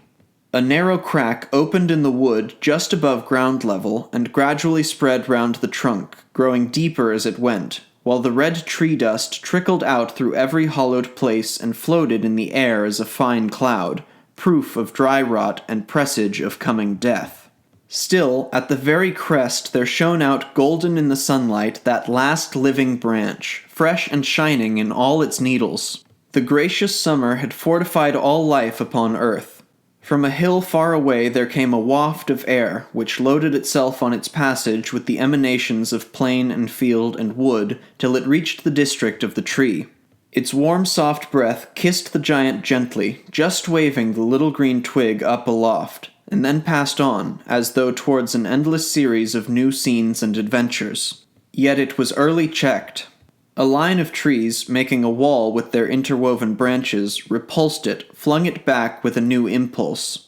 It became a gust, sweeping along the ground level, raising a cloud of leaves and dust and the dried powder of decomposed wood about the base of the sequoia, into whose fissured trunk it blew strongly. The tree shuddered, spiral tremors running up its length and down again, rather as the invigorating sap had once run up and down. At the foot of the tree, where the circular crack was, these tremors were stayed. They ran together, reinforced each other, swelled into lateral shocks. A deep low warning sounded in the body of the wood and echoed outside.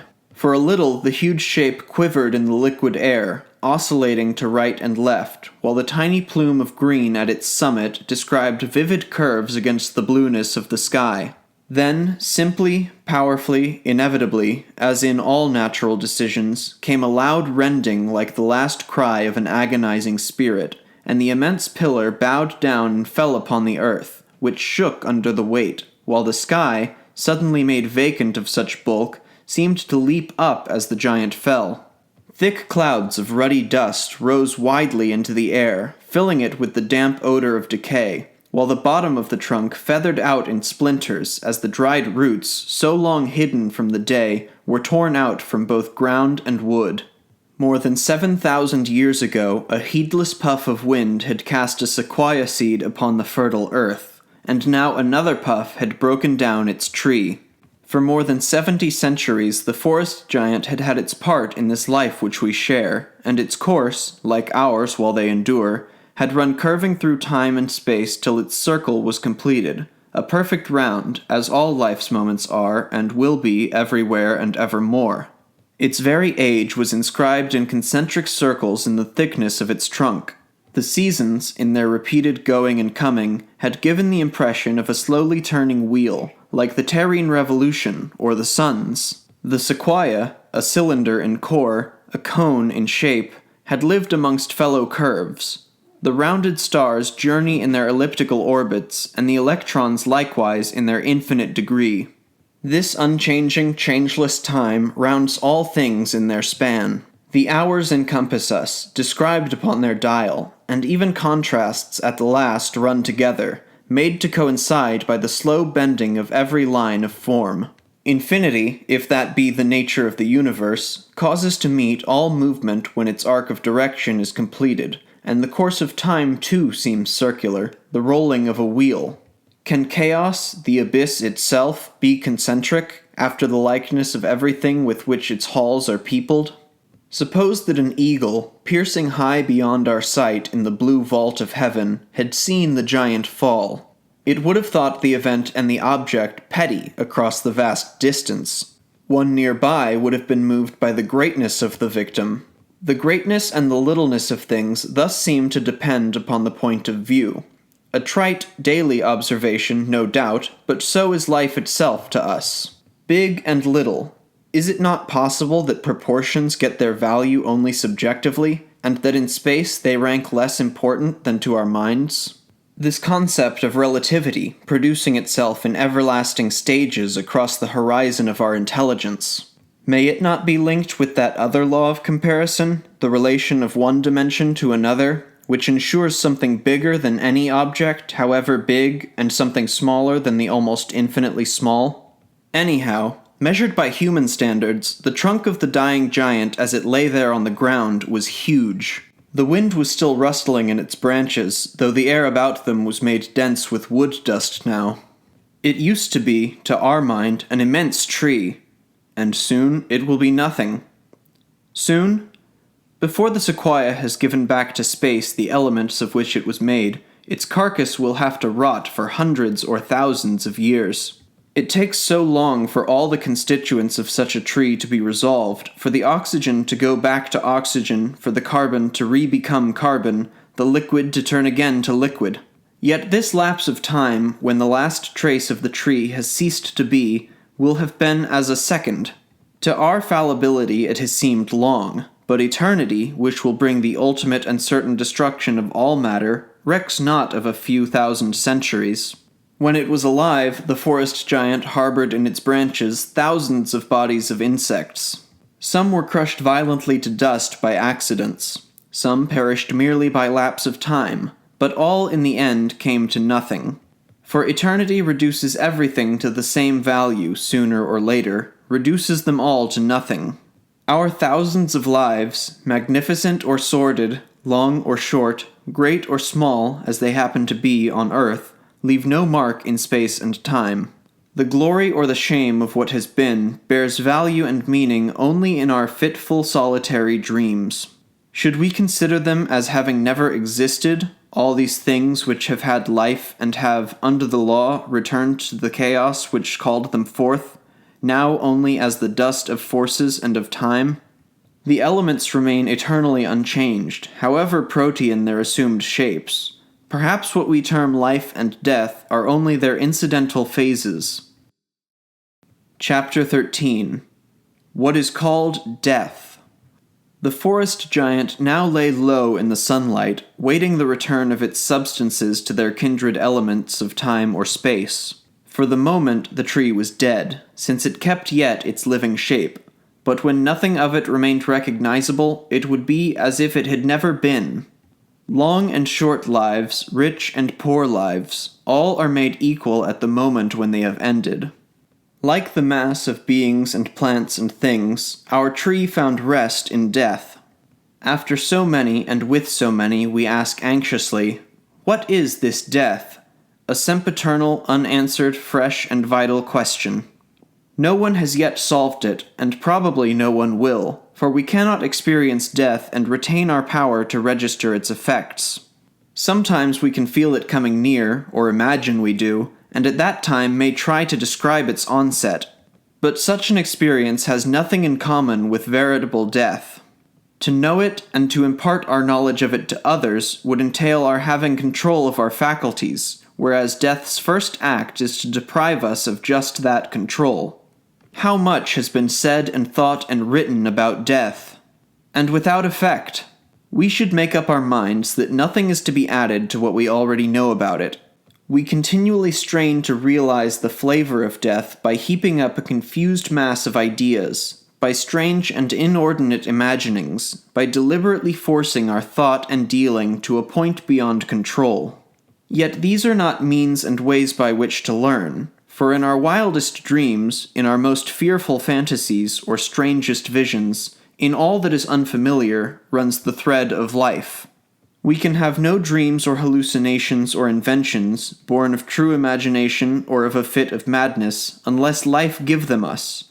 And so how can they hold an idea or sense of death? And this is why we will never, in anticipation, taste death. We cannot even distinguish and analyze for ourselves the fashion in which death will someday bear us away from life. Death is the non-existent, made not out of silence, which noise explains, nor out of darkness, which light would explain, but out of something inconceivably absolute. Sleep implies an awakening. Dreams imply the powers of seeing, thinking, hearing.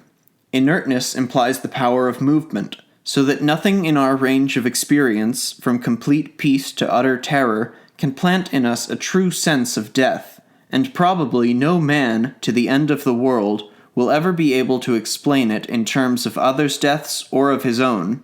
When our spirit has departed, that is, when the bond between the secret and innumerable forces whose continued contact makes our life is at last unloosed, we are only vague shapes in deliquescence.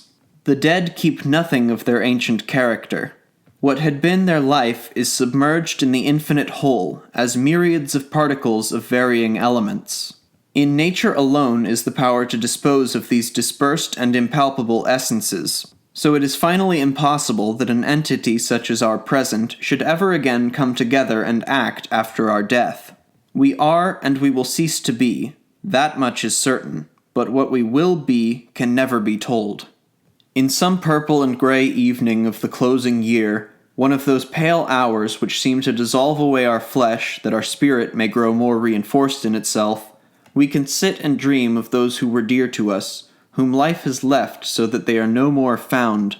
With faraway eyes and hearts heavy with memories, we remember our dead, how brilliant their faces, how dear their voices, how moving their presences once were to us.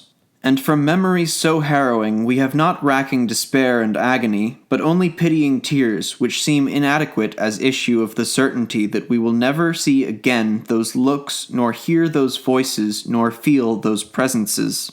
These dead were all in all to us, and yet they have gone without trace left either for us or for the world.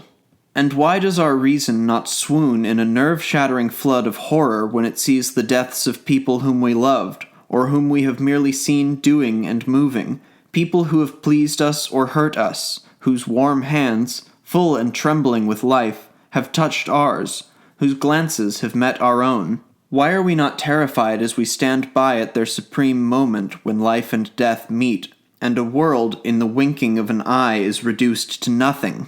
And when we have lost our familiar friends, how can we go on living and talking? How can we take pleasure in things, or be sorry in our usual fashion? And how think of them after they have gone, with such calm regret and resignation, whereas it was a frenzied grief, touching madness, which the anticipation of their future deaths evoked in us? The answer to these questions is that the knowledge how we must ourselves some day die is always stirring in us, forms part of our flesh and blood, moves in our nerves, and finds our own inevitable destined end prefigured in each death of those about us. We say, or rather we feel obscurely, that what is happening to them will someday happen to us, when the fatal time comes for us to pay this dread tribute which they are paying. Perhaps it is the same current of ideas which makes collective disaster, such as war or pestilence, less frightful to us than the tragedies of individuals. The consciousness that we ourselves are exposed to such perils reduces our commiseration, not out of egotism, as is commonly thought, but from a sense that we too will bear our part in the eventual expiation. The idea that in our turn we will suffer this softens in some odd way our dread of the inevitable and the distress we might feel at another's pitiable situation.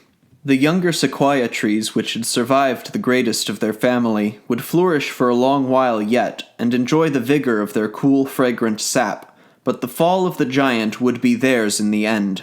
They would go brittle and inert before the fatal hour. Neither the light of day, nor warmth, nor the kindly earth would any more be profitable to them. Their substance would dissolve infallibly into a fine red dust smelling mournfully of age. Only time and space, of all the universe, remain forever changeless.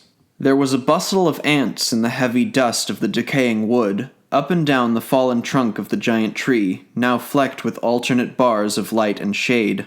Here, as elsewhere, life and death succeeded one another. Flowers bloom as flowers fade. Creatures are born as others die. Fresh springs rise up here as rivers grow dry elsewhere. Crystals are formed as others split, and all the while earth goes forward towards its frozen fate. In high heaven the wheeling stars prepare themselves to receive life, or to grow desolate. All is in flux, transforms itself, repeats itself, dies. Even what seems to us most assured and everlasting. While we ourselves, atoms of the universe, endure our sentence of imprisonment in life according to inexorable law until the term of death. In such a chaos, where, amidst millions of clashing forces, millions of destinies are being worked out, what can be the purpose of the all-seeing eye? What inconceivable end has he designed for the living and for the dead, for the stars, for all creation? Our souls and bodies, our births and goings out, the details and the wholes, what is the final inexpressible combination which will resolve them all? Whither does the huge inexplicable movement tend? In the face of such a problem, let us remember how we mitigate our terror by being able to take ourselves and our puny acts seriously. They are so small compared with the constellations of the stars, and yet they absorb us. We are able to laugh and cry, to love and hate in our narrow bounds, forgetting for the while the agony of the unknown which encompasses us, and forgetting to ask the how and why, the purpose of each act of life, its relation to the universe. We are able to exist by and according to the impulses of our own flesh and spirit, as each species exists according to the particular measure and direction of its means. The forest giant also had its time. A pine seed, after manifold adventures, transformed itself, in a course of admirable permutations, into a mighty tree for more than 70 centuries. Yet its hour struck, and in its fate can be read the fates of all created things, after due allowance has been made for variety in age and kind and size. The giant at last lay in peace upon the fertile ground, having had its life, like us, and like us, having nothing thereafter in eternity or in the infinite, though while it lived it obeyed the nature of its kind, and all powers in earth and heaven seemed leagued in its support. So we do all while we exist. In the small circle which it is happiness for us to fill, we repeat the existence of those who have gone before, and in the breathing air, in the shining light, in the dancing heat, the darkening shadow, in the rhythm of the friendly world, we carry through to the end the courses laid down for us. And vainly do we seek to learn not merely whence we come and whither we go, but what and why we are while we exist. Chapter 14. The Theory of Eternal Sleeplessness. What can chaos be but the mass of elements not yet conjoined with those other atoms which have been embodied and which have returned to the mass? The fallen tree was now sunken in an endless sleep.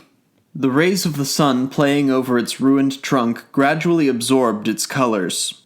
The discolored redness of its substance, the yellow of its rotted dust, the fresh green of its last shoots slowly faded, while the winds took away its antique smell and the blue atmosphere reincorporated the oxygen, the carbon, and the last elements of moisture in its wood. Finally, the whole shape of the former tree disappeared, so that there remained on earth no visible or tangible trace of its former inhabitant, though its substance still existed. Its component parts could be found in the light and air, in the clouds, in a vibration, a breath, on a stone, either in material substances or in invisible radiations. They were the old elements of the sequoia, exactly as they had been in essence, though now their forms were so different that they conjured up no memories of the vanished tree. On the analogy, it may well be that the solid particles, the liquids, the essences which together make up our apparent forms, have had equally varied incarnations, have been beautiful or vile, have been drab or splendid, have been delicious-smelling, have encountered 1,000 unexpected changes and adventures before they were reborn as us. The energy which moves us, the matter which gives us substance, the impulses which excite us, the dreams which trouble us, and the occasional mysteries which vibrate in our souls and bodies may come from sources thousands of years old, and through a myriad phases of existence. In the face of these unexplored ramifications of our personality, it seems impossible that we should ever be able to tie effect to cause, or learn the reason of these secret longings of ours, or of the strange instincts and reactions, those preferences, those fears. They come to us from so far, the forces which order our doings. And though each element remains intact and unadulterated, yet signs of the many moments they have passed embodied in various shapes cling to them always, like fine dust. One wonders whence came the particles which composed the giant tree, from what previous embodiments, and into what shapes they reassembled after the pine was dead. What had been green in the tree might be black or transparent when next its elements took visible form. What had made the tree seem solid might be liquid or vapor in the new assemblage. The fragrant pine fumes might be solid and common next time. Common? Well, hardly perhaps, for there is neither beautiful nor ugly, noble nor ignoble in the universe. Such qualities are conferred upon things by their impact upon our senses. This or that vortex of atoms which today gives us exquisite dreams may in a later evolution be some combination utterly hateful to our taste. A process which wounds us today may tomorrow bring forth a marvelous constellation of molecules. The indestructible elements whirl unceasing in the universe, moving from an outworn structure to a new one, dissolving and amalgamating without rest till they rejoin the everlasting silence, whence they will leap out again to like adventures, or towards yet unknown variations, in turn to scatter in a dust of atoms. An embodiment may last for a day or for hundreds of thousands of years, but its inevitable end is in the chaos of infinity. On the sun-bathed earth, an irrefragable peace had at last drowned the ruins of the tree. With its death, one particular adventure in creation was run. The forces which had made it tangible would continue to function, but their specific combination as a pine tree was ended forever. The forest giant henceforward would be as before its birth, a part of the body of eternal nature. Around it the rhythm of the world would flow, neither faster nor slower than of old, with light and shadow, ice and fire, birth and death, all things just as before, but not it. These similar conditions cannot be of this tree's atoms, nor partakers of its life, nor a union of its elements. Its race was run, as in this world all things must some while end. The tree with the ruddy trunk and green needles was dead, and they are dead, or will die, those insects with the gaudy wing cases, the bright-scaled fish, the downy birds, the sharp-fanged animals, proud mankind, diamonds of the purest water, black carbon, seas, mountains, world and suns. The eternal universal is built up of perishable parts, and our blind career is only a succession of incidents like or unlike, a drawn-out flicker of beginnings and endings, a steady stream of sensations, of bubbles swelling up and bursting, one single life made up of a myriad lives. They beat and flow and scatter, to be reborn after each change. We are all ephemeral in terms of our allotted situation, and eternal in terms of the universe. Everything which is still, as everything which moves about us, is no more than a whirl of situations constantly made and unmade, and so our substances, those which now make up ourselves, will infallibly scatter us some day. Elements seem to grow tired at last of being confined in one special shape, to be weary of being so long a man, a stone, a river, a fire. Their weariness is ours, in sum. We feel vigorous or weak, joyful or sad, perturbed or resigned, according to the prosperity of our cells. And we all, whatever our age and health, encounter hours in which, without reason given, our whole being longs for annihilation. At other times, in common experience it happens often at that hour when lamps should be lit, there swells up in us an indeterminate wish to be other than we are, and our flesh goes dead, our hearts cold, our heads empty of desire. May this not be our dissatisfied elements, desirous of change, speaking within us? And the often just premonitions of death which come to men, how explain them other than as the stirring of our elements quickened by radiations from the unknown?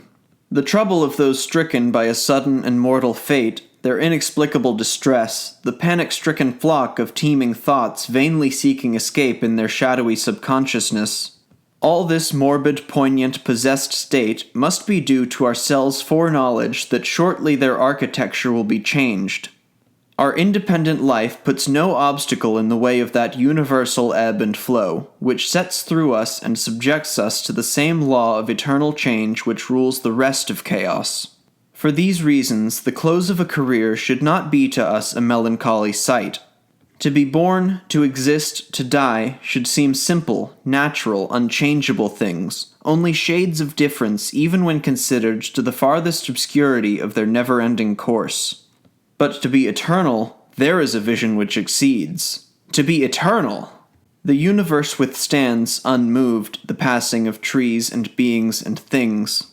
In its season, everything must defile before the mirror of changeless time. Plants, in their fading, go the way of suns as they grow cold, of dreams as they pass on waking, of an insect as it perishes. In the imperishable universe, things are born only to die. We, as atoms in the stream of life, can stiffen ourselves with the knowledge that we suffer only the common fate of all created things. That the same fate rules both material and spiritual things, men and stars following one curve in their careers, and that in nature no situation can endure unaltered. As we dwell on it, the idea of being eternal becomes impossible to our spirits. To be infinitely active forever, what a prospect of overwhelming sameness! Perpetual life would be for us no less than a never-ending sleeplessness. We would have to endure with a constant endurance of constant circumstances, while others about us were born and died, while plants grew green and withered, whilst the rivers ran and the suns burned themselves out. We would have to watch the ebb and flow of things, and the measured flight of hours, the evolution of form, the leveling of fine distinction. The same dreams, the same senses would function, without ever a stop, without ever a relieving variation. What a vision of weariness and monotonous despair! Like a great wide eye in which were mirrored chaos and its thousand ghostly shapes, an eye limpid but glassy, strained and aching with its long stare, over which it was ordered that no easeful lid might ever close. Everlasting life for men and everlasting insomnia? Let us call to mind some of those nights when sleep would not visit us, when open-eyed we gazed into the dark as though it were luminous, our temples all one ring of ice, and in our stagnant veins abiding weariness which nothing could relieve. Life throbbed in our ears with an unchanging beat. The air about us might be loud with rumor or be silent. There might be a clock ticking or a storm raging in the night outside, but anyhow, and however our mood, the sleeplessness always in the end prevailed over all circumstances, and knotted up the customary arabesques of our sensation into one pattern, mechanical and terrifying in its regularity. A cold terror would take hold of us, the lucid, ordered distraction of severe insomnia, and we would be lost in a passionless despair, in that desert of opaque oppression which is ultimate fatigue. Each cell in us called aloud on sleep, while our whole being thrummed with the rhythm of life. The entire existence of the aged and the very sick is an unended longing for repose, and no small part of the agony and horror of a deathbed is this cruel wakefulness which holds the eyes ever on the watch. Eternal peace has no terrors for the dying, but if that necessary nescience was not to follow after, if their wakefulness was to endure world without end, what then? Despite our pains, life is sweet while it runs within its proper bounds, but it would be intolerable if it were endless. On this mortal earth, the giant tree had passed into its last rest, leaving the general current of life behind it to continue unchecked. The sequoia, even if it had had the power, would not have been sorry no longer to breathe in the odors of the world, nor feel the sunlight, nor pump the sap up and down its weather-beaten trunk. At its hour of death it was desiring death, the great sleep in which lay repose, with all its strength, even with its finest stomata, its inmost grain, its remotest root. And if this was the issue of its 7,000 years, such should be the issue of a dog's corresponding 15 years, of a man's 70 years, of a planet's millions. In the midst of eternity, an age is not so long. Conclusion. Within a cell. Through all the changing pomp of seasons, while the sun showered down its yellow rays, while the rain striped it with gray markings, and the snow lay heavy and white upon it, the vision of the tree was present to me, first as a colossal column standing up in heaven, then as a broken ruin, prostrate on the ground. As through a light haze, I have tried to distinguish the splendor of its life and the tragedy of its death. And all this while the blue and green and gray country in which the sequoia lived and died has become in some degree my own country, a part of me. I grew to love those distant hills, modulating away to invisibility on some shining day of spring. I learned to feel the sadness of the autumn twilights which made the background of the pine tree go so pale and lifeless and desolate. I traced at length the slow circulation of the giant's sap, and became sensitive like the tree to light and shadow, to all the influences, exciting or soporific, of the type of country in which I had placed it. Nevertheless, all this creation of a vast landscape and the huge form of the tree took shape, endured, and ended in a tiny space, one of those imperceptible and secret compartments called cells, parts of our bodies immeasurable by human wit. Outside my window the world was growing feeble in the failing autumn, but from the white page which I slowly darkened with my writing bloomed for my sight a summer scene of green and gold, where once the giant tree had stood, but which now was again become clear ground and azure sky. And I told myself how shortly my memory cell would produce for me a new mind landscape, new images, new sentiments. Such dreams, born within ourselves, have the vividness of real incidents while they last, to such a degree that it seems questionable whether the physical shocks we undergo and the palpable matter we encounter are really the intensest experiences of our lives. May it not be rather that our sharpest coloring comes from the volatile and obscure matter of our ideas and dreams, with its rich palette of innumerable shades? Only by means of the abstract part of our nature do we commune with the universe. Our likes and dislikes, our delights and despairs, are not the issue of our carnal parts, offspring of our blood and nerves, except in so far as these are submissive conductors of the hidden reactions of our imagination. A single dream will change the current of our life, and our actions are the product of the powerful but hidden inner world of our minds, so that it is our imagination which rules our conduct. Our physical performance is the reflex of our conception of the deed. Our will is the developed image of the dark, fertile, capricious, imperceptible force which we call fancy. We can mingle this fancy in almost material fashion with all the things and beings on our path through life, so strange in composition is this substance or fluid. Everything which is ours, even our passions, obey its commands. It can make us chaste or ardent, will purify our flesh in the presence of our sisters, and inflame the same matter when our thoughts turn concupiscently towards a woman with whom we can feasibly have dealings.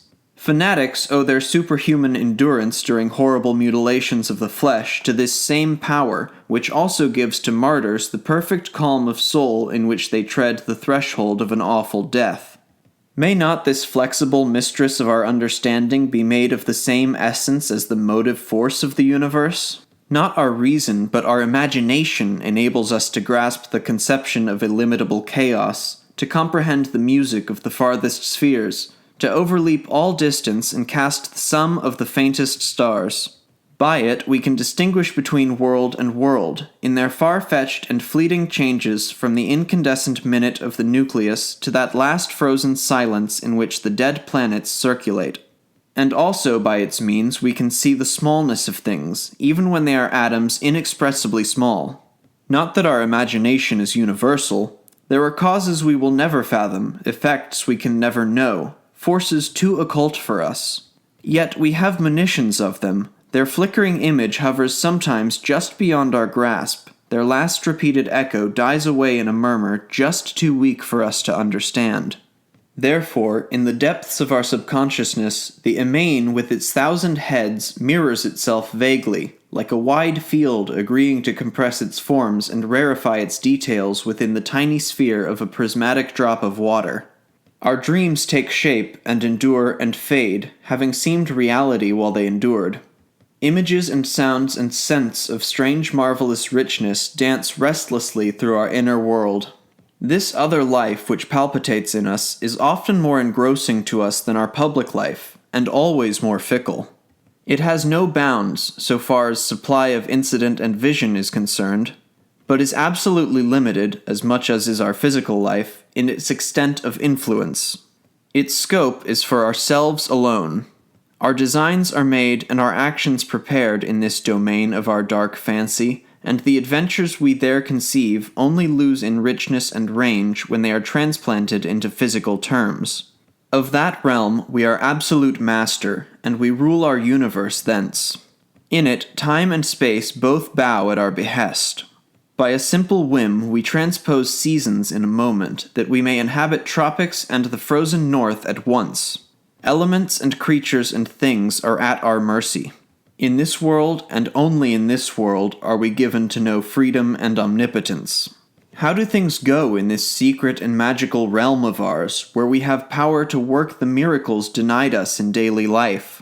There we can love and hate as we would wish to do, physically can taste the fill of love's joys, and all of ambition or of crime. We can change our shape, attend the marvelous revels of fairyland, witness horrible massacres, contemplate the incredible clash of suns. In this our private world, neither days nor hours exist to limit us. We can live 1,000 centuries in a moment, or spin out a moment across unending years.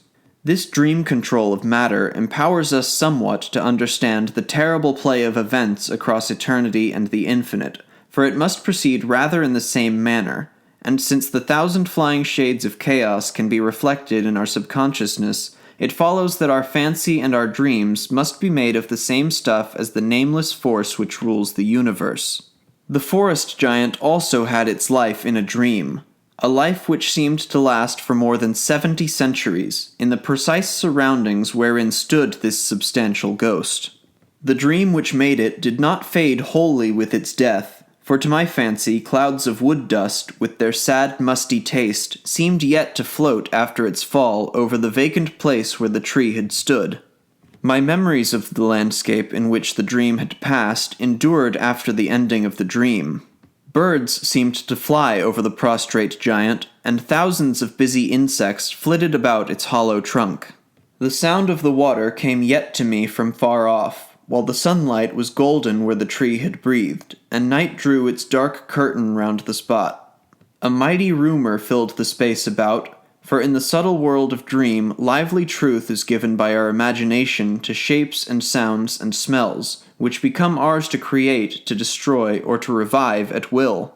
And from my middle place, hanging between the external world which is ours, and the inner world which belongs to me alone, I ask myself, hesitating and afraid, if our dreams are not perhaps more than dreams, if we ourselves are not perhaps creations of some fancy greater than our own, greater even than our understanding.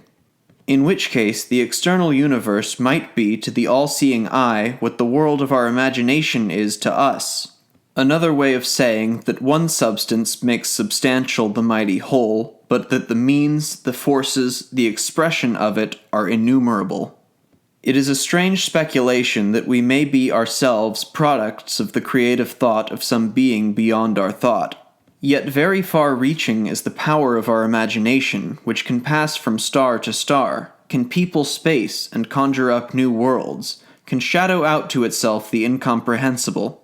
It is afraid of no height and of no depth, but one idea escapes it, gives it dizzy pause, speculation upon the beginning and the end of creation. Yet in time our spirit calms itself, grows resigned to the idea that there was no beginning and will be no end, only an interminable progression. Such is the only sober escape from the unbearable notions of a precise beginning and a predestined final end, ideas which, if driven home, would wreck our peace. A beginning? But how could this be? Whence could it come? And when? And how? And an end? But what could come after that? Would it be the starting point of a new evolution, of a fresh departure in time? Besides, the very ideas are absurd, self-contradictory. Nature has no exceptions, no isolated events. In such a haze of strange ideas and confused visions, my dream draws to its close. However, we do not make them of hazardous and fugitive web. Into them are woven real figments of our life, and imminent seconds from the stock of unchanging time. Their elements will float forth across the universe after the dissolution of the adventures whose apparent, if mental, form they have for the moment composed. These scattered moments of my faded dream will distribute an impression of the life of the great pine tree, which was born and lived and died in its place, till the sense of it pierces to a tiny immeasurable point, one of those secret places which we call our cells. And then, It seems to me that there rises a thin mist of russet wood powder amid a heart-rending savor of old age.